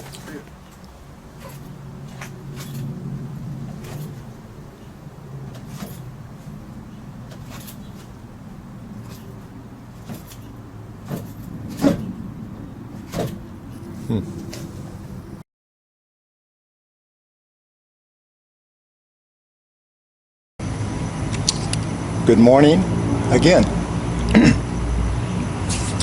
So in this section, I'll be giving the details to the remaining 9 postures of the Doga-Indo breathing routine. The remaining 9 postures being the Indo portion, Indo meaning Indonesia. So in the previous 10 postures, there was a standalone beginning breath before each posture. So in the Indo, there is no beginning breath per se. We just go from one posture to another. We just start the posture. But there is a balancing breath, which is much different than the previous 10 postures, the balancing breath there. So here the balancing breath is done at the end of each posture. Feet are parallel underneath the feet. Our arms are here. Our forearm, arm here is just hanging down by the side. It's not out here. It's not out here. It's just hanging. The arms are parallel. All right. The hands are naturally cupped. They're not straight. And you cup them so the Lao Gong points point towards the Dantian. Okay. And what you would do is you would inhale gently, softly through the nose into the Dantian. Hold that for 1 moment, and then you would exhale by breathing softly through the lips. Exhaling softly through the lips. Inhale through the nose. Hold a moment. Exhale through the lips. Okay, so this is the motion. So to be clear, your breath moves your hands and arms. You don't do anything. The breath moves the hands and arms. You don't consciously do anything. Okay. Let's see what we can do here. The first posture is number 11. the overhead posture. Now this is done twice in the routine. I will perform the overhead posture as you would do it in the routine, and then I'll give you details. Left hand, right hand. Inhale through the nose, come up on the toes.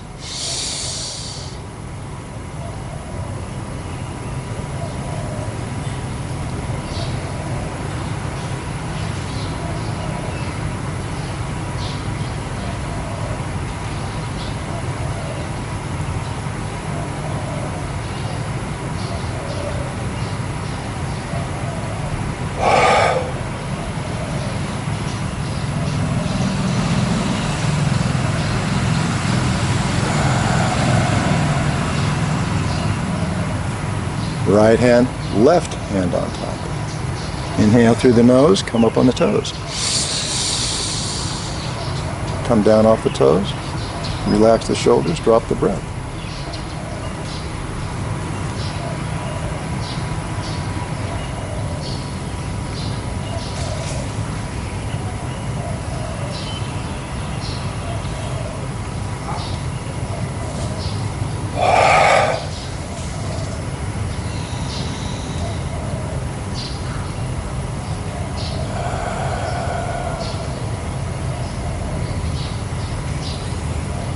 Okay, overhead posture. Anytime you lift your arms over your head, you are lifting your rib cage, and this takes pressure off of the internal organs.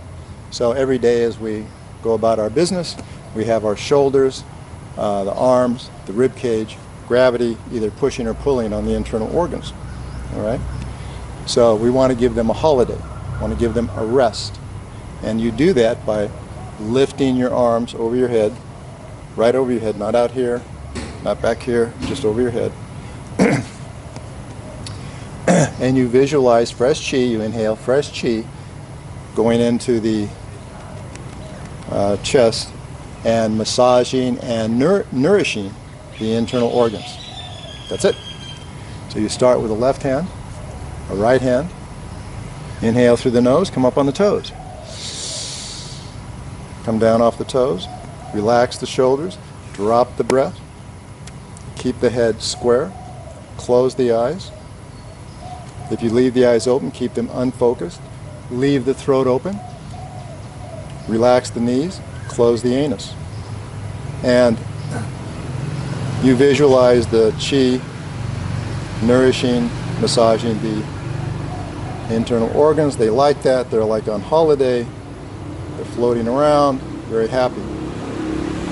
You hold this, you keep this posture as long as is comfortable for you, and then you release in a single breath out the mouth. And you exhale from here, not from here. Okay? Here. Then you perform a balancing breath, breathing through the nose evenly, deeply, softly into the dantian. Hold it for a moment. Release by blowing gently through the lips.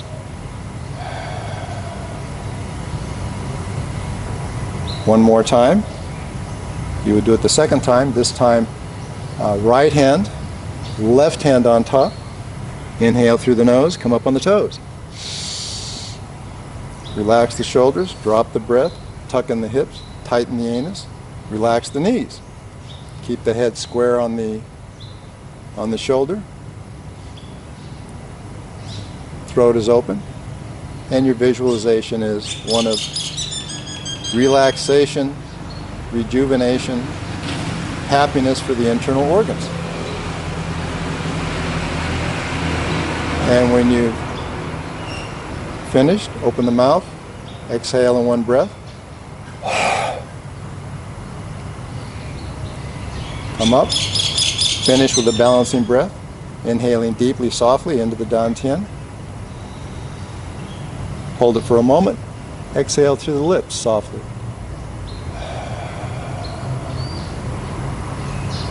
Okay, that's it. Simple enough. That was number 11. Number 12. Number 12 is the bow and arrow. So I'll perform the bow and arrow as you would do it in the routine, and then I'll give you some details.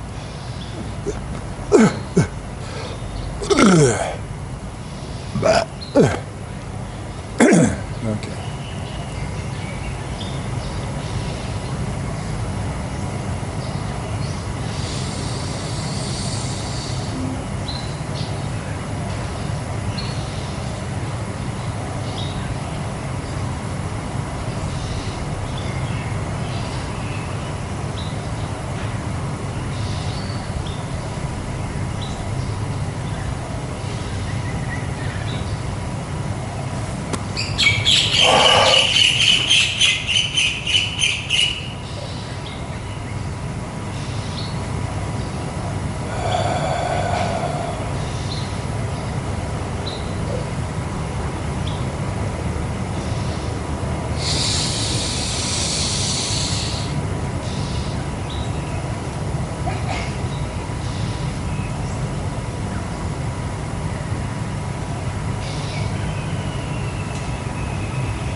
Okay, bow and arrow.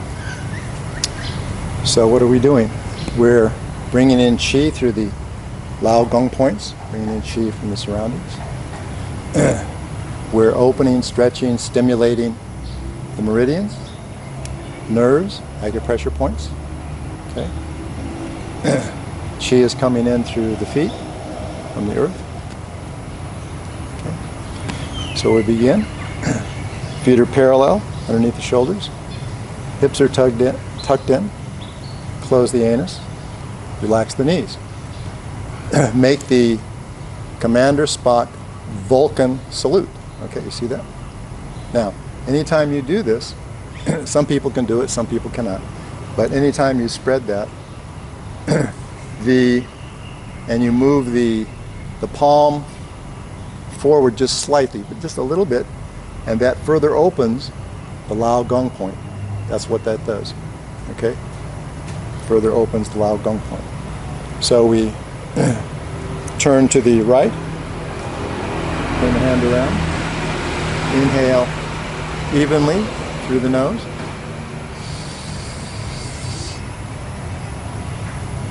Keep the hips tucked in.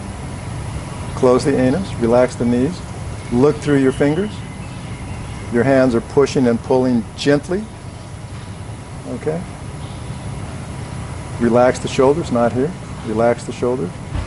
And your visualization is chi coming in.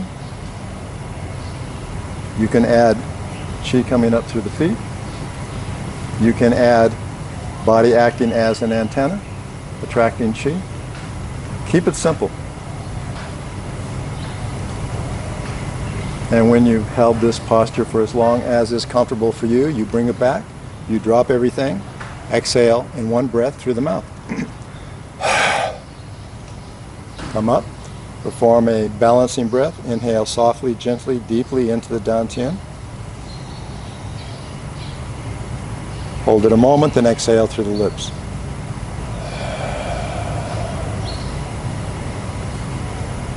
Other side. Vulcan salute. Okay. Push the hand palm forward just very slightly. Turn to the left. Inhale through the nose evenly.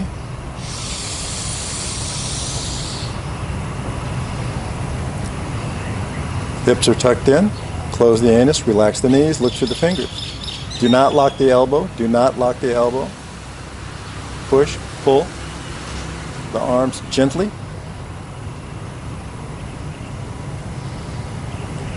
Keep your visualization active.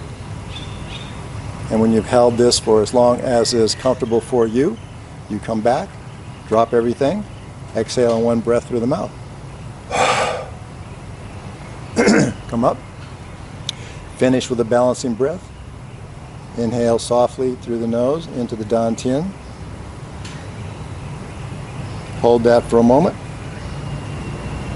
Exhale through the lips.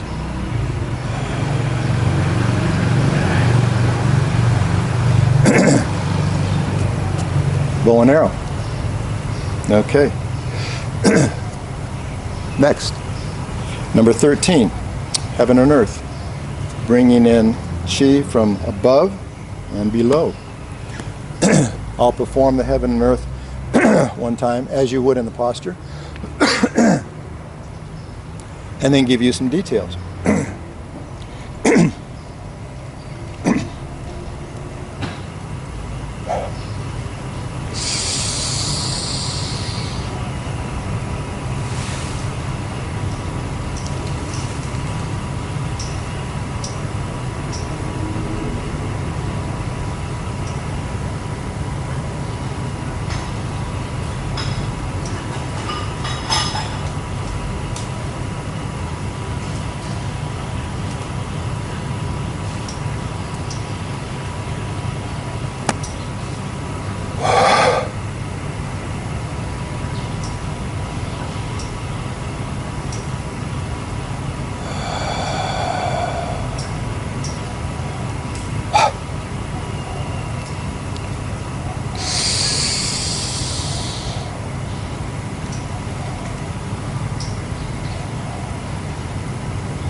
Okay, heaven and earth. So we're going to be bringing in heaven energy, sky energy, as well as pulling up, drawing up earth energy through the palms. All right? Body acting as an antenna. So feet are parallel underneath the shoulders, knees are relaxed, hips are tucked in, close the anus. Start inhaling through the nose, deeply. We're inhaling here. Keep the head exactly above keep the hand exactly above the head. And when we're in this position, because this is off center, the arm, and this hand and arm are center, your body will naturally move a certain amount by itself. That's called physics. So if you're completely relaxed, that's what happens. So what you do is between facing forward and as far back as the body would go, somewhere in there, you find your sweet spot, and then you hold that. You keep your head square on your shoulders, head facing forward, eyes in the middle of your head. I prefer to close my eyes. So you've inhaled, you're pushing, okay, pushing the hands apart gently. You are stimulating, activating the meridians, acupressure points and nerves, and your visualization is chi coming in from above, coming up from below. You hold this for as long as is comfortable for you. You come back, you drop everything, exhale through an open mouth. Perform a balancing breath. Inhale softly through the nose, deeply into the dantian. Hold a moment and exhale through the lips.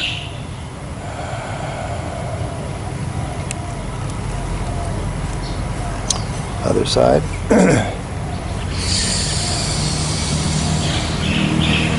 Again, your body will move by itself. You find your little sweet spot.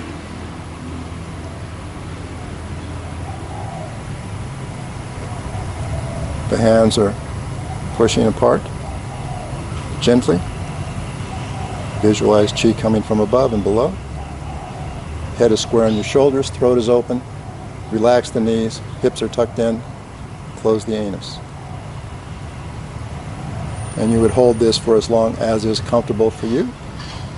Then you come back, you drop everything, exhale in one breath through the mouth. Come up, keep the knees relaxed. Finish with a balancing breath. Inhale through the nose, deeply, into the dantian. Hold that a moment, and then exhale softly through the lips.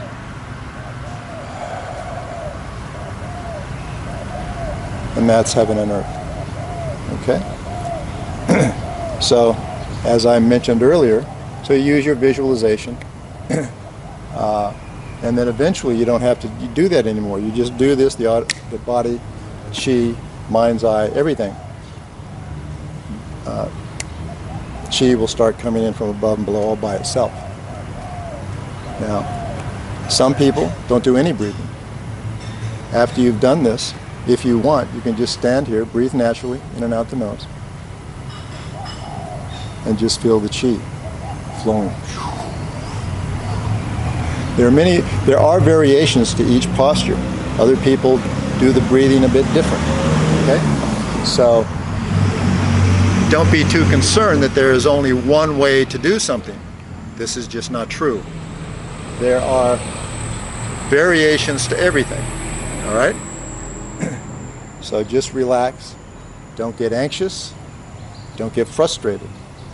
As soon as you get frustrated, everything stops. Nothing will move forward. All right? Nothing happens the instant you get frustrated. So in your mind, you keep the thought that you have all the time in the world. You have 1,000,000 years, 1,000,000,000 years, 1,000,000,000,000 years. You have all the time in the world. That's the attitude that you have to have. Some people catch on quicker than others. Don't get frustrated because somebody over here, they caught on in a week or two or whatever, and then 6 months later you're still not getting it. Don't worry about it. Don't worry about it. As long as you're trying, as long as you're doing it, it'll happen. It will happen. So just relax. Okay, number 14, chi into the knees. I'll do that as you would do it in the routine, and then I'll give some details. Okay?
Toes up, knee up.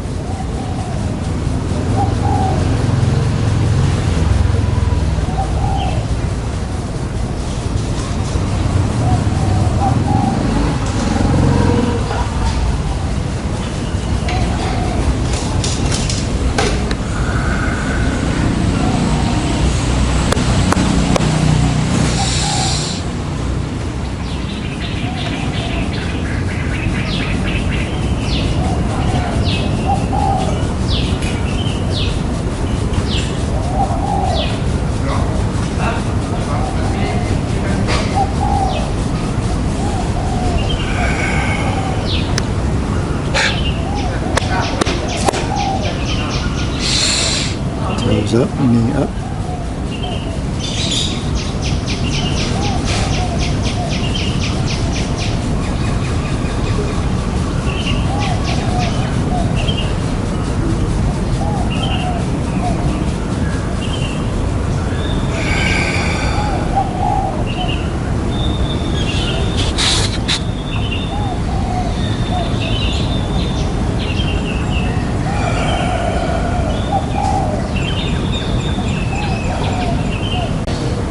Okay, number 14, chi in the knees. So we start with massaging the knees. This just activates the knees. We turn to the right. Be sure you bring the foot with you. Do not do this. Twist the foot. Be sure you bring the foot with you. You can just pick it up and place it. Knees should be over the toes. We squat down, hips are tucked in, and we sit on this. So this is about 80% of your weight. The front foot is about 20%. Okay? And then what we're going to do is we're going to square the hips, bring them back, lift the toes, and lift the knee at the same time as we're inhaling. And as we're inhaling, we're visualizing all this earth chi, earth energy, coming into the leg and filling up the leg and going into a small reservoir in the right kidney, right leg, right kidney. And then we'll look at the knee and massage the knee. All right? So we tap the kidney first, just to activate the right kidney. Inhale through the nose, square the hips, toes up, knee up. Now we massage, we look at the knee, retain the breath, leave the throat open. Visualize massaging chi throughout the knee. Top knee, bottom knee, sides of the knee, all throughout the knee. And your hand is, what it's doing is just localizing the chi and concentrating it into the knee area. And after you've done this for as long as is comfortable, then you exhale through the mouth and you release this chi that's in the reservoir.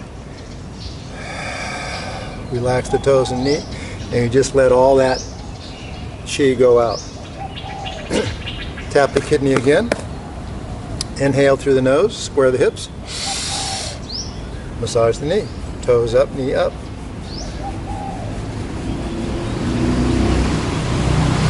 Do this for as long as is comfortable. Leave the throat open. Retain the breath, and then relax. Exhale softly through the mouth. So this chi in the right kidney just flows back out. Then we do it a third time. Square the hips. Chi filling up the leg, going into the reservoir in the right kidney.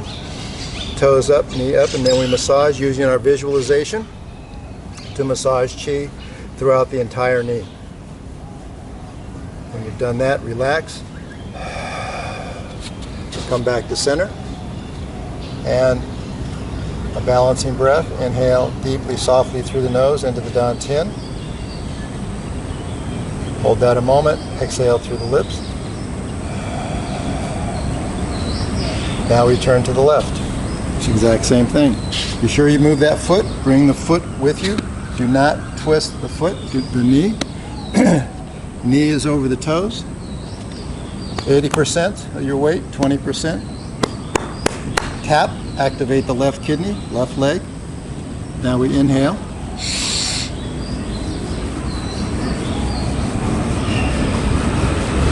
Now, as you do this, keep your visualization active. Now the reason I put my hand back here is I want to exercise this leg. What people do is they'll put their hand here and then they'll put their weight on it. So now their weight is here. Now their body is out of alignment. So we don't want to do that. We don't want to rest on this leg. If you do put your hand here, you just rest it. You just rest the hand. You want this leg to work, so we're exercising this leg at the same time. Okay, 80% of the weight, 20%, hips are tucked in and we're sitting down. Okay, and this is getting a workout also. So if you are going to put your hand here, no weight. So I get in the habit of doing this. You might want to do this for a while and get in the habit of strengthening up this leg, and once everything is strong, you can rest your hand here if you wish. We do this for a total of 3 times, letting the chi go in and out. Okay, come back to center. Inhale through the nose, deeply, softly into the dantian. Hold that a moment. Exhale softly through the mouth. And that's the exercise. Now, this is an excellent exercise if you have any injuries to your knee. So there's an excellent little book called Zen in the Martial Arts by Joe.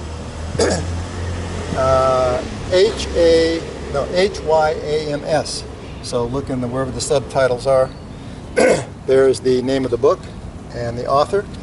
And I'm referring to a chapter that is labeled Confident Seeing. And it's just a few pages long, but it's excellent. And it's using visualization for healing.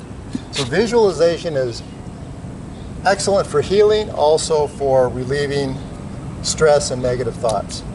So if you do have a knee injury, and knees, as any sports person knows, it's a very serious matter if you injure your knee, because knees take a lot longer to heal. There's no blood flow, very little blood flow into the knees. And this is why sports people especially are very cautious about the knee. So if you do get an injury, you see your doctor, and whatever the doctor suggests, do that. But on your own, at home, you can do this exercise. So if you can't be on your knee, you can sit at home on a sofa on the side of your bed. If you're outside, sit on the ground. Make sure the ground is not cooled. All right. And you would simply do this exercise. So if you're at home, you'd put the knee up. Okay. This would be flat on the floor, and you would do this exercise, but you would do it for 10 to 15, maybe 20 minutes, once or twice a day. And you've got to be very focused, no TV, no music, nobody talking to you, very focused on the healing process. So this is excellent for that.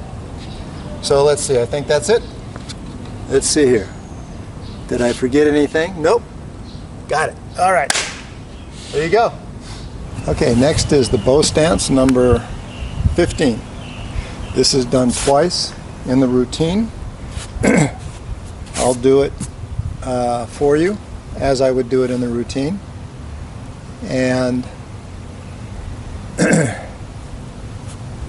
I'll do it from the side because the side view is the best viewing angle.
Okay. Bow stance. So what are we doing? In the bow stance, basically we're bringing in chi through the palms of our hands, through the lao gong points, and our body is acting as an antenna. As I mentioned earlier, various postures in the routine lend themselves to the body being a better antenna for attracting chi, than others. This one's quite a good one. Even looks like an antenna, right? Old style antenna from long ago. So from the side, feet are together. Head stays square on the shoulders. So the head moves with the body. So there's none of this, right? There's none of that, and none of this. Keep the head square on your shoulders. Eyes in the middle of your head. So it'd be left hand, right hand on top. So this is how the hands would look. Okay? Right hand on top. Now you relax. Stretch out, inhale through the nose. Bring the arms next to the ears. Okay? So bring the hips forward. So you don't want this, you don't want that. People do that. No. Keep your alignment smooth. And imagine this is being pulled up into the heavens gently. So you've inhaled. You can close your eyes if you wish. You're bringing in chi through the lao gong points. Chi is coming up through the bubbling wells on the feet. And the body is acting generally as an antenna attracting chi. You retain the breath for as long as is comfortable. Come up. Exhale in one breath through the mouth. Again, inhale. Same. Arms are next to the ears. Fingers are being pulled gently up into the heavens. Eyes can be closed. Hips are tucked in. This should feel comfortable. There should be no strain whatsoever. Retain the breath keep the throat open. Retain the breath for whatever is comfortable. Keeping the throat open, the visualization active. Come up. Exhale through the mouth. Again, third time.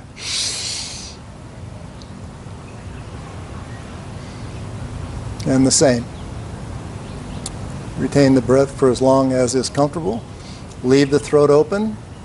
Visualization is active. Now come down. Hold this posture. Retain the breath. Hold this posture for a few moments.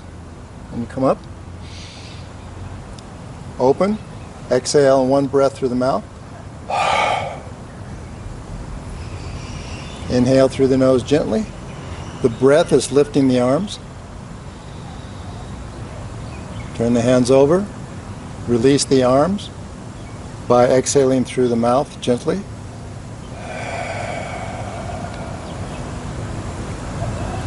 Step out to the right with a basic balancing breath. Inhale through the nose softly, gently into the dantian. Hold this for a few moments, and then exhale softly, gently through the mouth. Then we do the other side. I'm going to do that from the front. On the other side, it's the right hand first, left hand on top. Okay. Stretch out, up.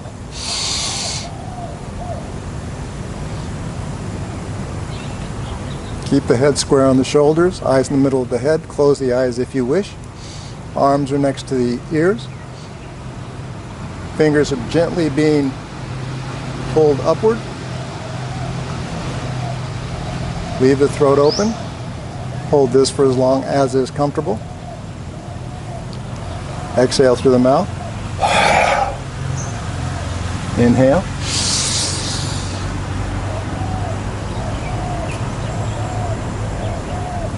Remember, this should be comfortable. There should be no strain anywhere. If there's strain, it's possibly you haven't tucked in your hips properly. And if it continues to be a strain, don't do it. Very simple. Again, exhale through the mouth.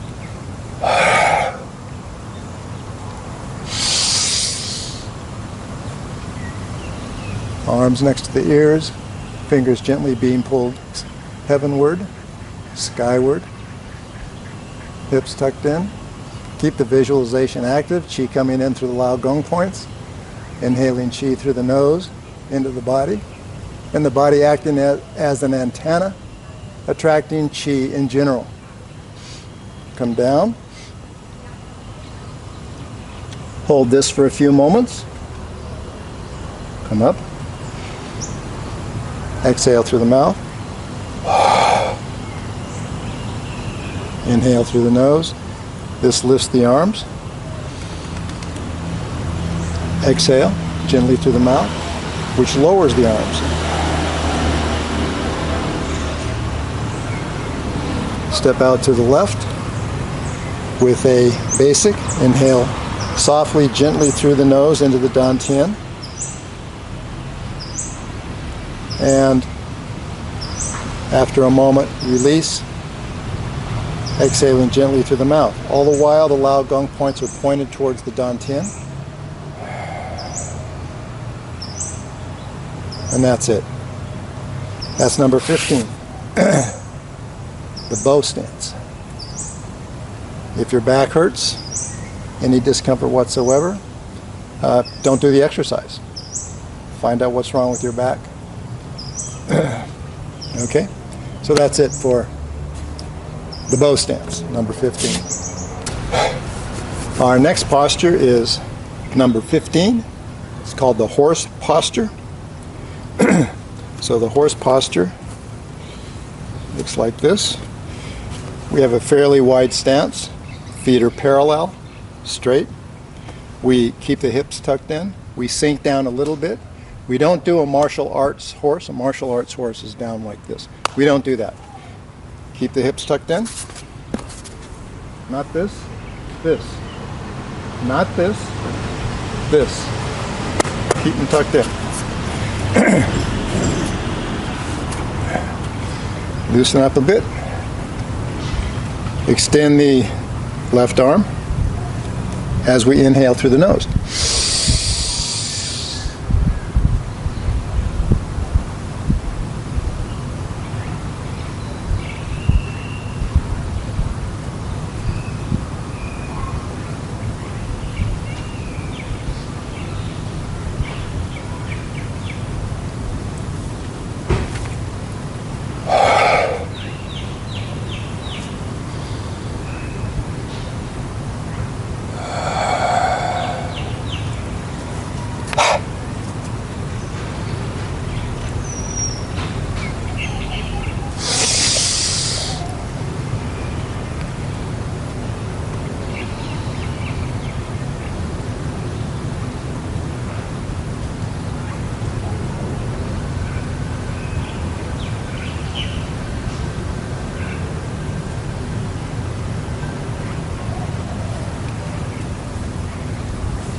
That's number 15, the horse stance. Okay, what are we doing? Feet are parallel, out to the sides. Tuck in the hips, tuck in the hips. Okay, we sit down a little bit, not much. Like I said, it's not a horse, martial arts horse stance. So here, like this, but we tuck in the hips. Not tucked in, tuck in the hips, tuck in the hips, tuck in the hips. We have a little bit of tension with the hips tucked in. And then we inhale through the nose, bring out the left arm. No tension in the hand, no tension, no fist. If you do make a fist, it's a light fist, there's no tension. And the object here is we want to see if we can get the chest to face as much 90 degrees as possible. So some people, especially very young people, they can do that with no problem. So you want that to be there, face 90 degrees, okay? So we're pushing with the front hand, pulling slightly with the back hand, okay? We're keeping the knees stationary. We're not doing this. We're not doing that, no. We're not doing that. As much as you can. So we've inhaled. We retain the breath. And we gaze at our hand.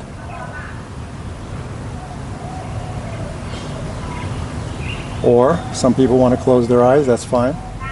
And your visualization is your body's acting as an antenna, bringing in chi. Chi is coming up from the earth, in through the bubbling wells, up through your feet, through your legs. You're going to have chi coming down through the heavens. And we're stretching, activating, stimulating the acupressure points, meridians, and nerves in the chest area. Remember, this is just a little bit of tension, very light. We come back, put the hands on top of the head, shoot them upward, exhale. Do a basic. Inhale softly, deeply through the nose into the dantian. Exhale after a moment through the mouth. Now we do the other side. This would be the right side. Inhale.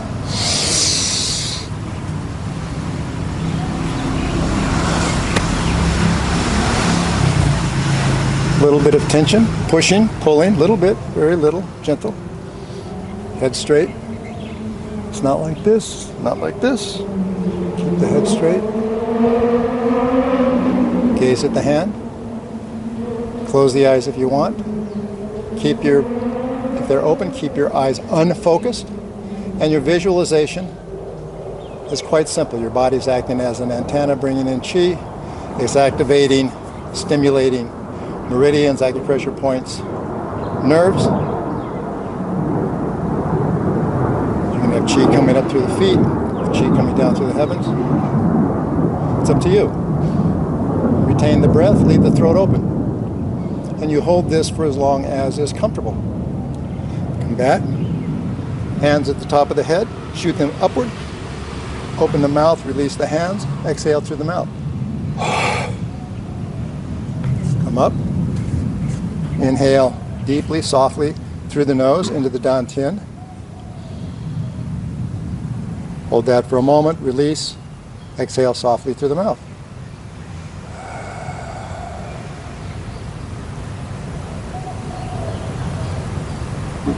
That's number 15, the horse.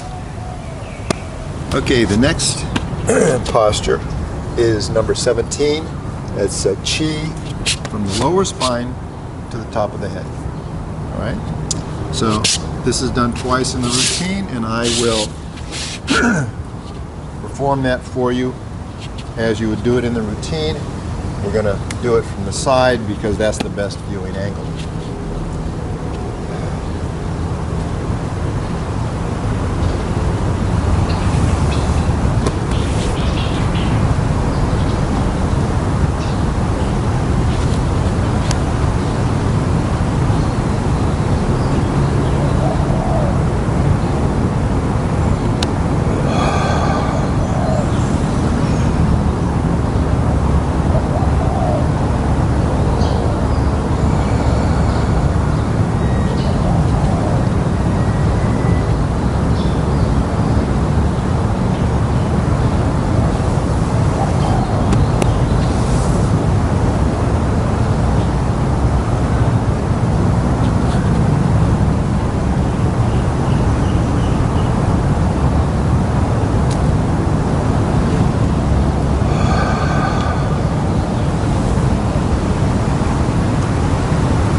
to the top of the head.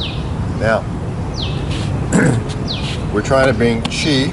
We want to bring chi from the base of the spine to the top of the head. Now, to be clear, there's an abundance of chi in the lower spine at all times. There's an abundance of chi there. So what we're going to do is we're going to inhale through the nose. This is our beginning breath. Inhale through the nose, bringing in extra chi, a little bit extra.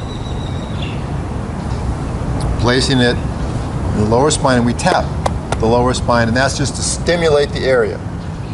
Anytime you tap the body somewhere, you're stimulating the area, letting the body know that perhaps something is going to happen there.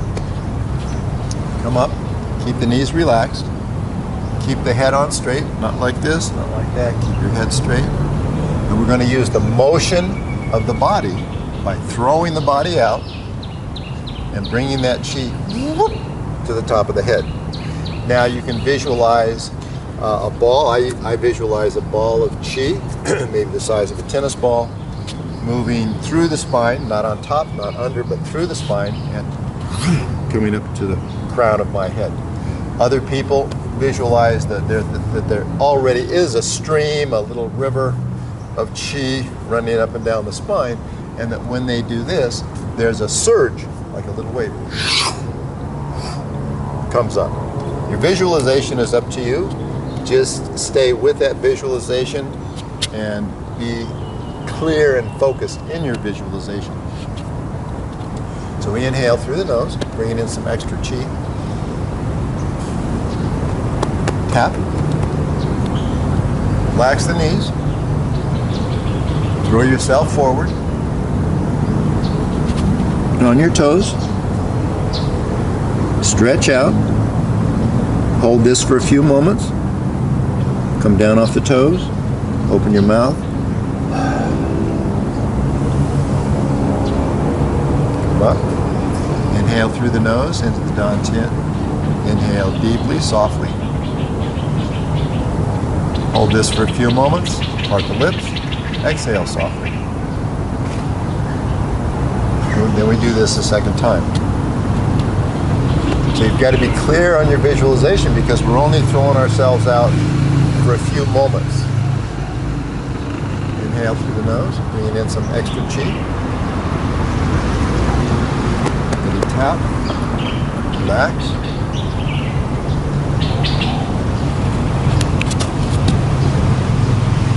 Stretch. Be clear in your visualization. Come down off the toes, exhale. Come up. Inhale softly, deeply into the dantian. Hold that for a few moments. Part the lips. Exhale. From here, we want to bring that chi back down. Now we do this as a precaution. Now whenever you see an acupuncturist, many times they might say, well, you have chi stuck here. You have chi stuck here. You have chi stuck in your back. And you can have chi stuck in your head. The difference is that when you have chi stuck in other parts of your body, it's not a really great issue that can't be easily solved. But we do not want chi stuck in the head. Chi stuck in the head can become problematic, and there might be some issues. So just do it. We do this twice in the routine. So 2 times in the routine is probably not enough to get a lot of chi into the head. Hopefully we want some chi up there, feel the tingling, and then let it flow back down. All right? But it's important not to get chi stuck in the head. Now, to master any of the postures, you have to take time with each individual posture and do it all by itself. So you would take one posture, do that for a week, just that posture, do that on the side from the routine, and you would do that many times until you master the movement, the breath, and the purpose of that particular posture. So no different with this one. So you would do this 10, 15, 20 times, however many times that you have time for. And so once you master it, and if you're doing it that many times, you can get, your focus is correct, and your chi is starting to move, it's starting to come up. You can get an abundance of chi up there. We don't want to get the chi stuck. You do not want chi stuck in your head. And so as a precaution, always bring the chi back down. Always bring the chi back down. Okay? Okay, number 18. Chi into the lower spine.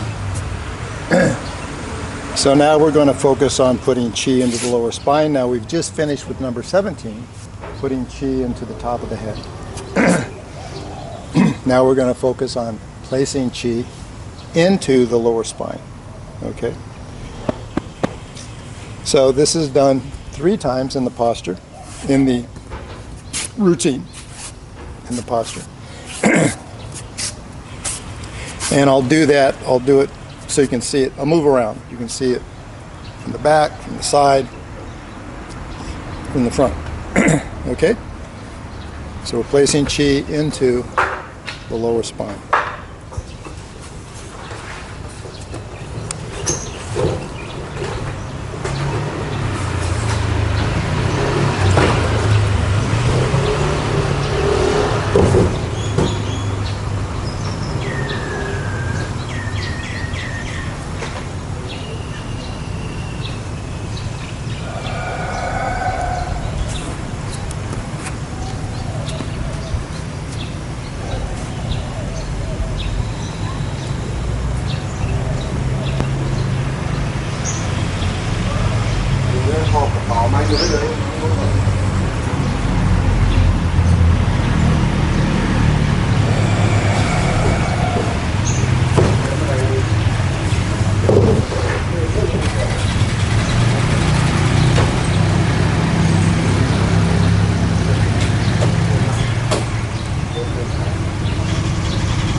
Okay. Chi into the lower spine, number 18. So this is relatively straightforward. We're going to place our fingers on either side of the lower spine. The index fingers fit into, we have 2 little indentations, 2 holes, 2 dimples in the back of the pelvis. Okay, that's where the index fingers go. And then the other fingers just rest on the on either side of the spine, with the thumbs resting here. Now remember, we have chi always emanates from the hand. So when you look at the cartoons and they go, okay, that's the chi. Okay, so we have chi emanating from the fingers. So when we stand, again, feet are straight, parallel underneath the shoulders. Place the fingers on either side of the spine, okay? And we just press very gently. We're not, it's not like that at all. Just place gently, because we have chi coming in through the fingers into the spine. We keep the head with the body, okay? Keep the head with the body. So we're not doing this, we're not doing this. Keep the head square on the shoulders, okay? We relax the knees, hips are tucked in. Okay, feet are flat on the floor, on the ground. Now, we inhale through the nose softly, and we're inhaling into the lower spine.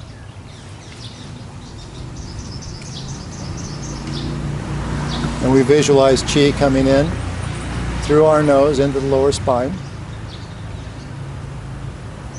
The tongue rests at the bottom of the palate behind the bottom teeth. Because everything that we're doing is below the neck. So we do not need the tongue on the upper palate. The tongue is on the lower palate behind the bottom front teeth. We hold this for a few moments. Move the knees and butt back. Exhale softly through the mouth. Come back up. Inhale again. Visualize that chi going through your arms, fingers, into the lower spine. Breathing in fresh chi through your nose into the lower spine. You can have chi coming in from the heavens and visualize that going into the lower spine. Some people get to a place where they can have chi coming in through the back of the neck, going into the lower spine. You can visualize chi coming up through your feet and going to the lower spine. Exhale. One more time for a third time. Remember, tuck in the hips. Don't do this. Tuck in the hips. Bend the knees. Push the hips out slightly. Pelvis out slightly. Inhale through the nose. Leave the throat open. Even after you've inhaled whatever you're going to inhale, keep the throat open. Keep the visualization active. When you finish, open the mouth, exhale softly. Finish with a balancing breath. Inhale through the nose, deeply into the dantian. Hold it for a moment, exhale, part the lips. Exhale softly through the mouth. And that's number 18, chi into the lower spine. Number 19. Number 19 is the last posture in the routine. Number 19 is the same as number 11. Number 11 is the first posture of the Indo section of postures. So, feet parallel underneath the arms. This is done twice in the routine. So I'll do this as you would do it in the routine. Left hand, right hand. Inhale through the nose, come up on the toes. Relax the shoulders, drop the breath. Head is straight.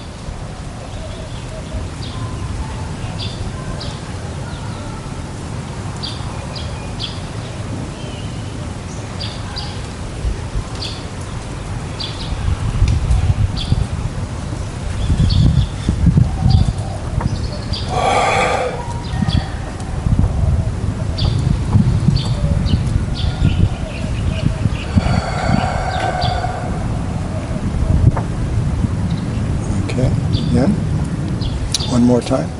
Right hand, left hand on top this time. Inhale through the nose, come up on the toes. Come down off the toes, relax the shoulders, drop the breath.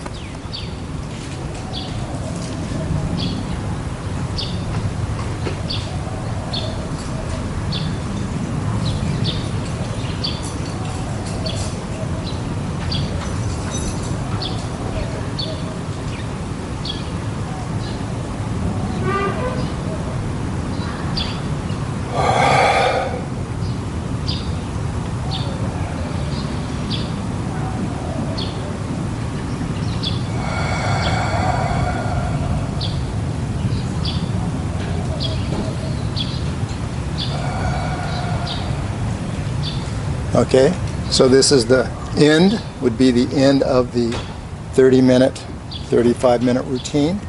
And from here, you would put the right hand on the dantian, left hand on top. Some people insist it's the other way around, not important.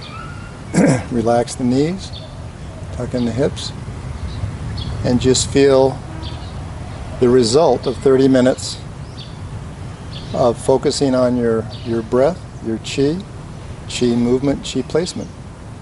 And just feel the chi flow through the body. Just see what you can sense. Chi coming in through the legs. Chi coming up, down through the heavens.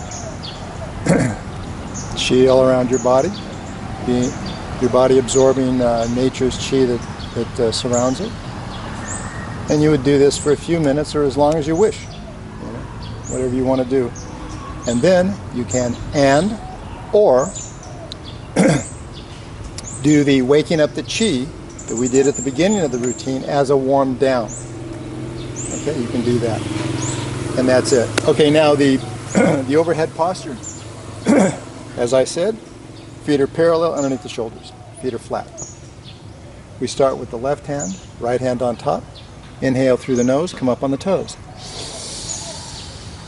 Come down off the toes. Relax the shoulders, drop the breath. Head is on straight. Eyes can be open or closed, up to you. If they're open, leave them unfocused. Now, anytime you raise your arms above your head, this lifts the rib cage, and this takes the pressure of the shoulders, the rib cage, off of your internal organs. So your internal organs are always under pressure. So the shoulders, arms, that's going this way. You got clothes on, maybe you carry something during the day, a briefcase, and then you have gravity, pulling. So there's always something throughout the day pulling and pushing on the internal organs. And what we want to do is give them a break. And we do that by lifting our arms over our head. Okay? So as I said, left hand, right hand. Inhale through the nose, come up on the toes. Head is straight on the shoulders, come down off the toes. Relax. Relax the shoulders. Don't do this. Don't do that. I see people do, well, we got to keep the shoulders off the internal organ. No. Just the act of raising your hands up will do it. Okay? So once we've done that, we relax the shoulders, and fear not, you are taking pressure off of the internal organs. And then we drop the breath. And then we visualize the internal organs being massaged, nurtured by that fresh chi that we just inhaled through the nose. Relax the knees, hips are tucked in, you're fully balanced. Okay? Make sure your weight is distributed evenly on the feet. If you're too far back, your toes will raise up. If you're too far forward, your toes will have a tendency to scrunch up. So, arms are here, next to the ear. They're not back, they're not up here. Okay? And you retain the breath, leave the throat open for as long as is comfortable. Keep your visualization active. When finished, open the hands, open your mouth, exhale through the mouth in one breath. Exhale from here. Come back up. Balancing breath. Inhale through the nose into the dantian. Hold it a moment, part the lips, exhale. We do it one more time. This time it's the right hand, left hand on top, exact same thing. Inhale through the nose, come up on the toes. Come down off the toes, relax the shoulders, drop the breath. Head's on straight, eyes either open or closed. I close my eyes, and then you feel the internal organs being nurtured, massaged by that fresh chi. And just relax. You want good posture. Tuck in the hips, not like this. A lot of people do this. No, tuck in those hips. If you're balanced, you should feel no pressure anywhere if you're balanced. Hold this for as long as is comfortable. Exhale through an open mouth. Come back up. Inhale through the nose into the dantian. Hold it a moment. Exhale through parted lips. And that's it. That's it. Okay. So notice your feet will tell you. Pay attention to your feet when you're in a posture. Okay, all the postures are different, so the balance is different. But when you're standing here and you relax your knees, your hips are tucked in. As a note, when you straighten your knees, lock your knees, you can't tuck in the hips. It doesn't work. You have to relax the knees a little bit. Just relax the knees, tuck in the hips. And it feels quite comfortable. You can stand here all day. Okay? So that's the last posture. Okay, hope you've learned something from this, or if you were inquisitive, that you would want to do some further investigation. So there's some good people out there somewhere in the world that will be able to help you if you're a beginner. And if you've been doing this for a while, it should be relatively easy. And hopefully you see the value in this. There you go. Thank you so much.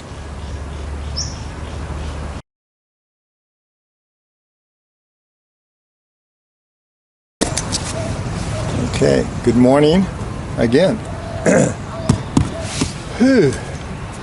Very brisk. It's the middle of the morning and it's still cold. Normally I don't remember when it's been this cold, mid-morning. This is where I'm in Asia, I'm in the tropics. There you go. All right, so just some final words, and basically all it is I'm just making some recommendations which may or may not be of any interest to you. The first 3 recommendations are books.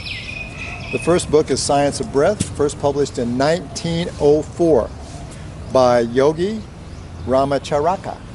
Okay? So in 1904, the good yogi wanted to introduce the West to pranayama yoga. Pranayama yoga is Indian disciplined breathing. All right? It's a very small book. You can get it for free off the internet.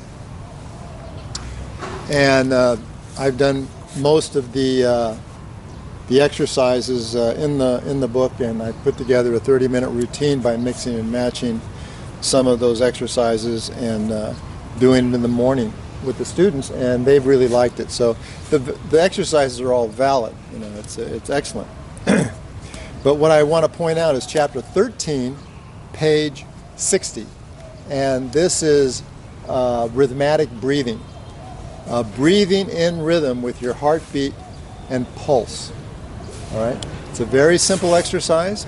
You can learn it in 5 minutes, master it in a day, a couple days, a week. We're all different about that. And so I take the analogy, you take a glass of muddy water, you shake that water up, set it on the counter, and you see disturbed muddy water. You go away for a little bit, come back, and all the mud has settled. There's no disturbance, and the water is crystal clear. That's what this exercise will do for you. I recommend a minimum of 20 minutes, and where you're counting your pulse in rhythm with your breathing. And after 20 minutes or so, or less, you'll find that your body settles down and your mind becomes clear, and it just makes it that much easier to transition into meditation. If you don't do meditation, but you still want to be calm and settled, this exercise is the exercise to do. All right?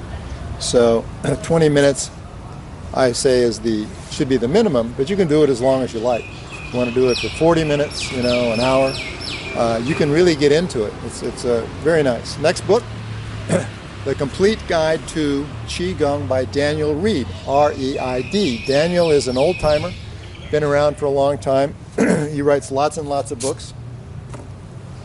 And he's trusted and pretty much knows what he's talking about.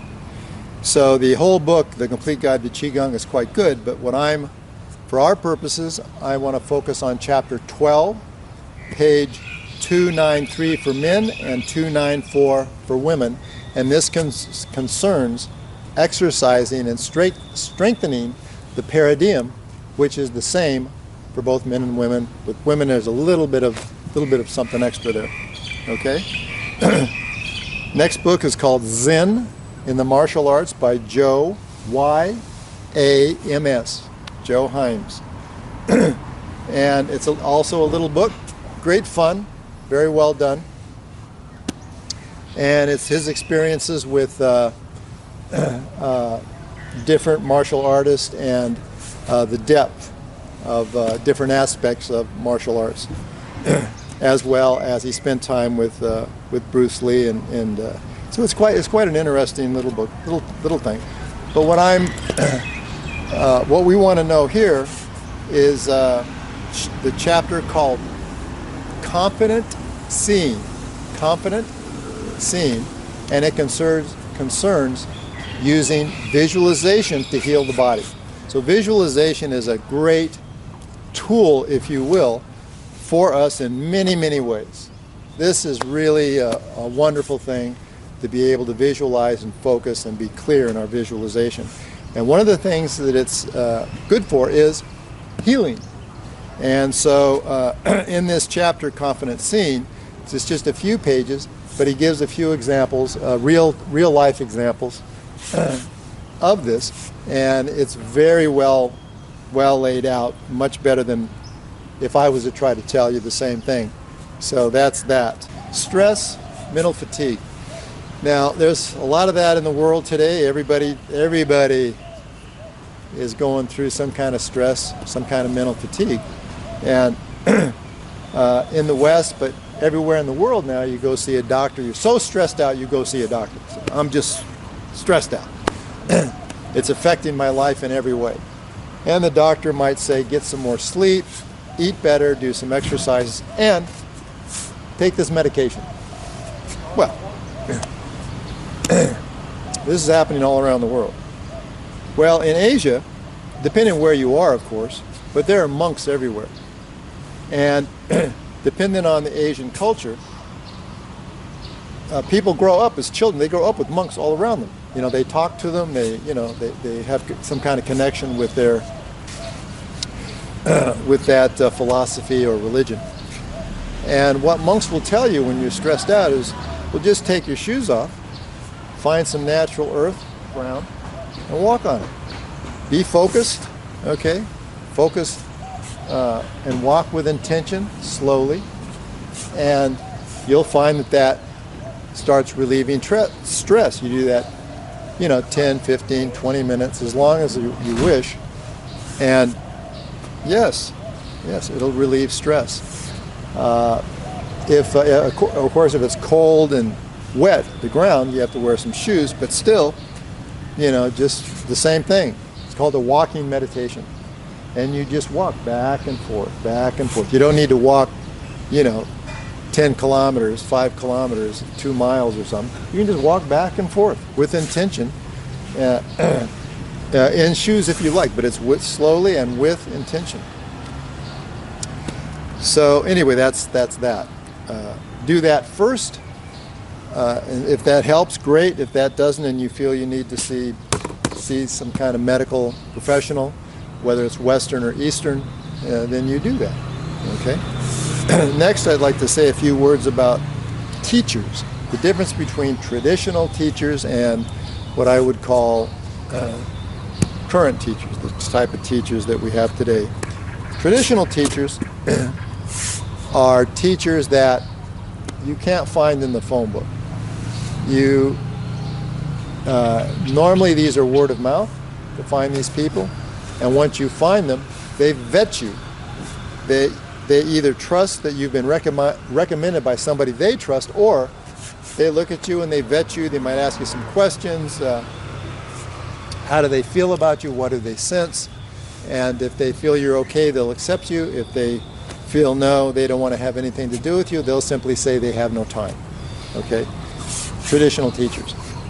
But teachers today, for many decades now, all you do is, to vet you, all you need is money. You hand them some money, you're vetted, I'm going to teach you, right? They're going to teach you. And this is why, especially for beginners, you have no idea of the quality of the person that you've asked to teach you. You've given them money. And supposedly, you pay somebody money, they're supposed to give you something valuable in return. And many times that just is not the case. Money cannot buy love. It also can't buy this sort of thing. In 1973, when I first started, my first teacher was a young fellow named Master D. Dong. His name was D. Dong. I call him Master because I discovered that he was a master. And we worked together. We worked in a hamburger place in 1973. And I was his boss. We worked together for a little less than a year. And I had discovered that he was a martial artist. And he was an unusual guy. He was very thin. He was tall, had very coarse hair. And he just had this very relaxed way of moving around. But at the same time, you could see there was a confident, there was this confidence and this, I don't want to say serious, but he was very confident. And there was, you just saw there was something unusual about this young guy. So anyway, I got to know his family and whatnot, discovered he had studied some martial arts, and I said, hey, can you show me some of this stuff? And he said yes, and apparently he had been vetting me for about a year. I didn't know it, but he was vetting me. So he already knew who I was. He liked the way I handled myself, how I handled customers and did my job and all that. And he said, yeah, okay. And he said, first you have to stop smoking pot. I said, okay. And he said, the next thing is you have to study for a minimum of 3 years. I said, okay. And the third thing was you can't tell anybody. I said, okay. So when I first got together with him about this, I asked him, how much should I pay you? And he looked at me with a combination of disappointment and disgust. And he said, you cannot buy this. It must be given to you. You cannot buy this. It must be given to you. And I thought, bing! And this is the traditional mindset. This is the traditional mindset. All the teachers, masters that I've trained with, practiced with, that invited me into their life in this way for the last 50 years have been traditional teachers. Not a single one of them accepted any money. Well, that's not true. There were two fellas, Asian fellas, who did charge some money, but this is how they made a living. And what they did, the money was very small, right? They charged. I thought it was very small, the amount of money they charged. And they weren't like today. You go in in America especially, or Europe, and they charge you vast amounts of money because they want to pay for their children's college education through you. But what these traditional people do is they're well known, they're skilled, people recognize that, they have lots of people come to them, they charge the amount of money that is karmically correct, and because they have this volume of people, they can send their children to school. Okay? So in today's world, you just don't know who's real, who's not. So be careful. I always tell people, try to get a recommendation, but that doesn't necessarily mean very much anymore. Stay with a teacher for a month, 6 months, and then, go to a different teacher. You don't have to give up the first teacher if you don't want to, but, get other teachers and find out what teacher is correct for you, what is right for you. Especially if you're a beginner, you have no idea. All the more reason to shop around.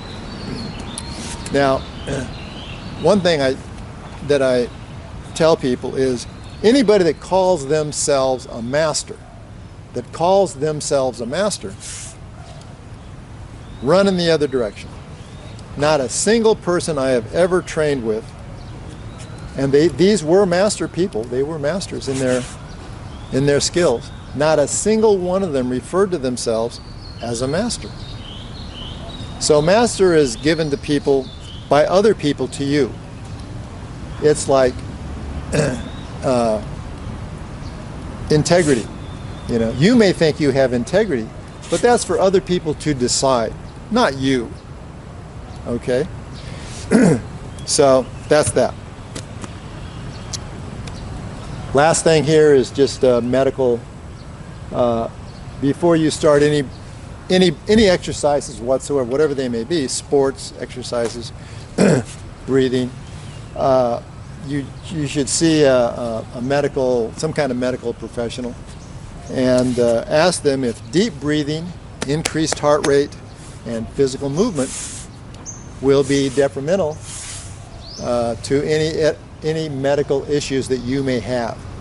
So you have to be cautious about this, especially if you're older, because most people go through their entire life without ever taking a deep breath.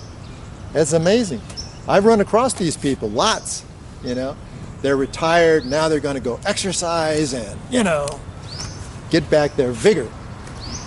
And they've never taken a deep breath their entire life. And the first time they take that deep breath, they hurt themselves, you know, crack a rib or something. They get so much good chi, so much fresh air, so much good energy that, you know, boom, they fall over dead.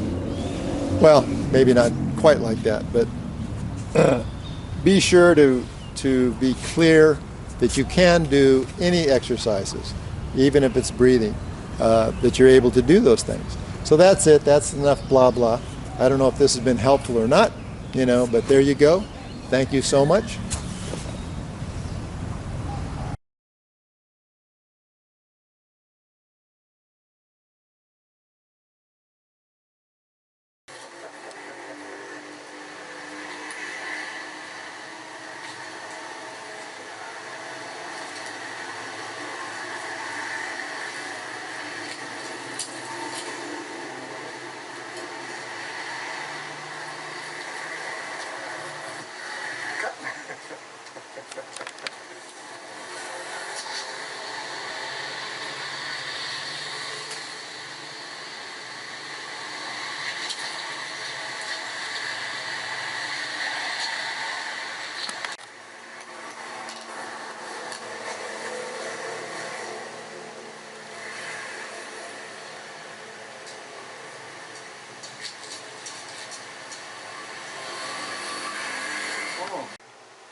ฮัลโหลสวัสดีครับวันนี้ผมโชคดีอีกครั้งหนึ่งที่มิสเตอร์ลุยส์ได้มาอัดวิดีโอเกี่ยวกับ วิถีชีวิตของผมมีหลักดำเนินชีวิตอยู่ที่สำคัญอยู่5ข้อข้อที่1สำคัญที่สุดก็คือจะต้องมีครอบครัวอบอุ่น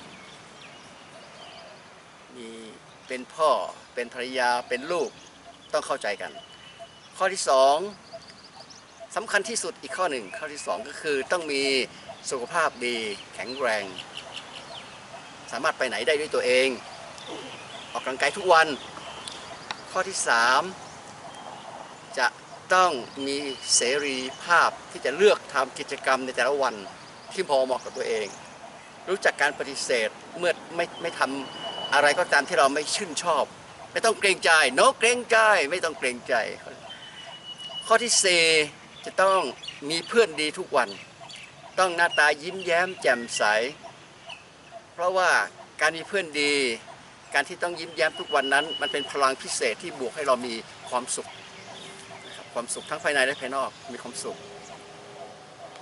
และข้อที่4นอกจากมีสุขแล้วเราก็จะต้องมีฐานะทางการเงินที่มั่นคงถ้าเรามีทั้ง4ข้อแรกและข้อสุดท้ายไม่มีทำอะไรก็ไม่สำเร็จเงินสำคัญเงินจำเป็นแต่ไม่สำคัญที่สุดเพราะฉะนั้นผมเอาไว้ข้อสุดท้ายท่านที่เคารพครับหลักวิถีชีวิต5ข้อเนี่ยถ้าท่านทำได้ตามนี้ท่านจะเอาข้อไหนขึ้นก่อนก็แล้วแต่อัธยาศัยของท่านผมเรียง5ข้อตามความอัธยาศัยของผมที่ผมชอบแต่ถ้าท่านอยากจะมีความสุขเอาข้อไหนขึ้นก่อนก็ได้เช่นมิสเตอร์ลุยส์อาจจะข้อ1ขึ้นต้นก็ได้คือเงินแต่ผมไม่ใช่ผมว่าข้อสุดท้ายขอให้ท่านโชคดีทุกคนครับสวัสดีครับจะถ่ายวิดีโอแกถามว่าชื่ออย่างไงคะ ชื่อป้านอม ชื่อป้านอม she's helping us to clean the park every day 3 คน 3 คน Okay, ภาษาไทย อ๋อป้านอมที่สุภาก็ได้ป้านอมก็ ป้า ได้ นอมทำความสะอาดที่นี่ทุกวันมีทั้งหมดอยู่3 คน Okay, how long has she worked here? ป้านอมเนี่ยการที่นี่มาเมื่อไรยังคะ ก็แต่ก่อนทำที่ก็ได้จะ3 เดือน 3 เดือน Okay, ขอบคุณมากครับ ขอบคุณป้านอม เจ้า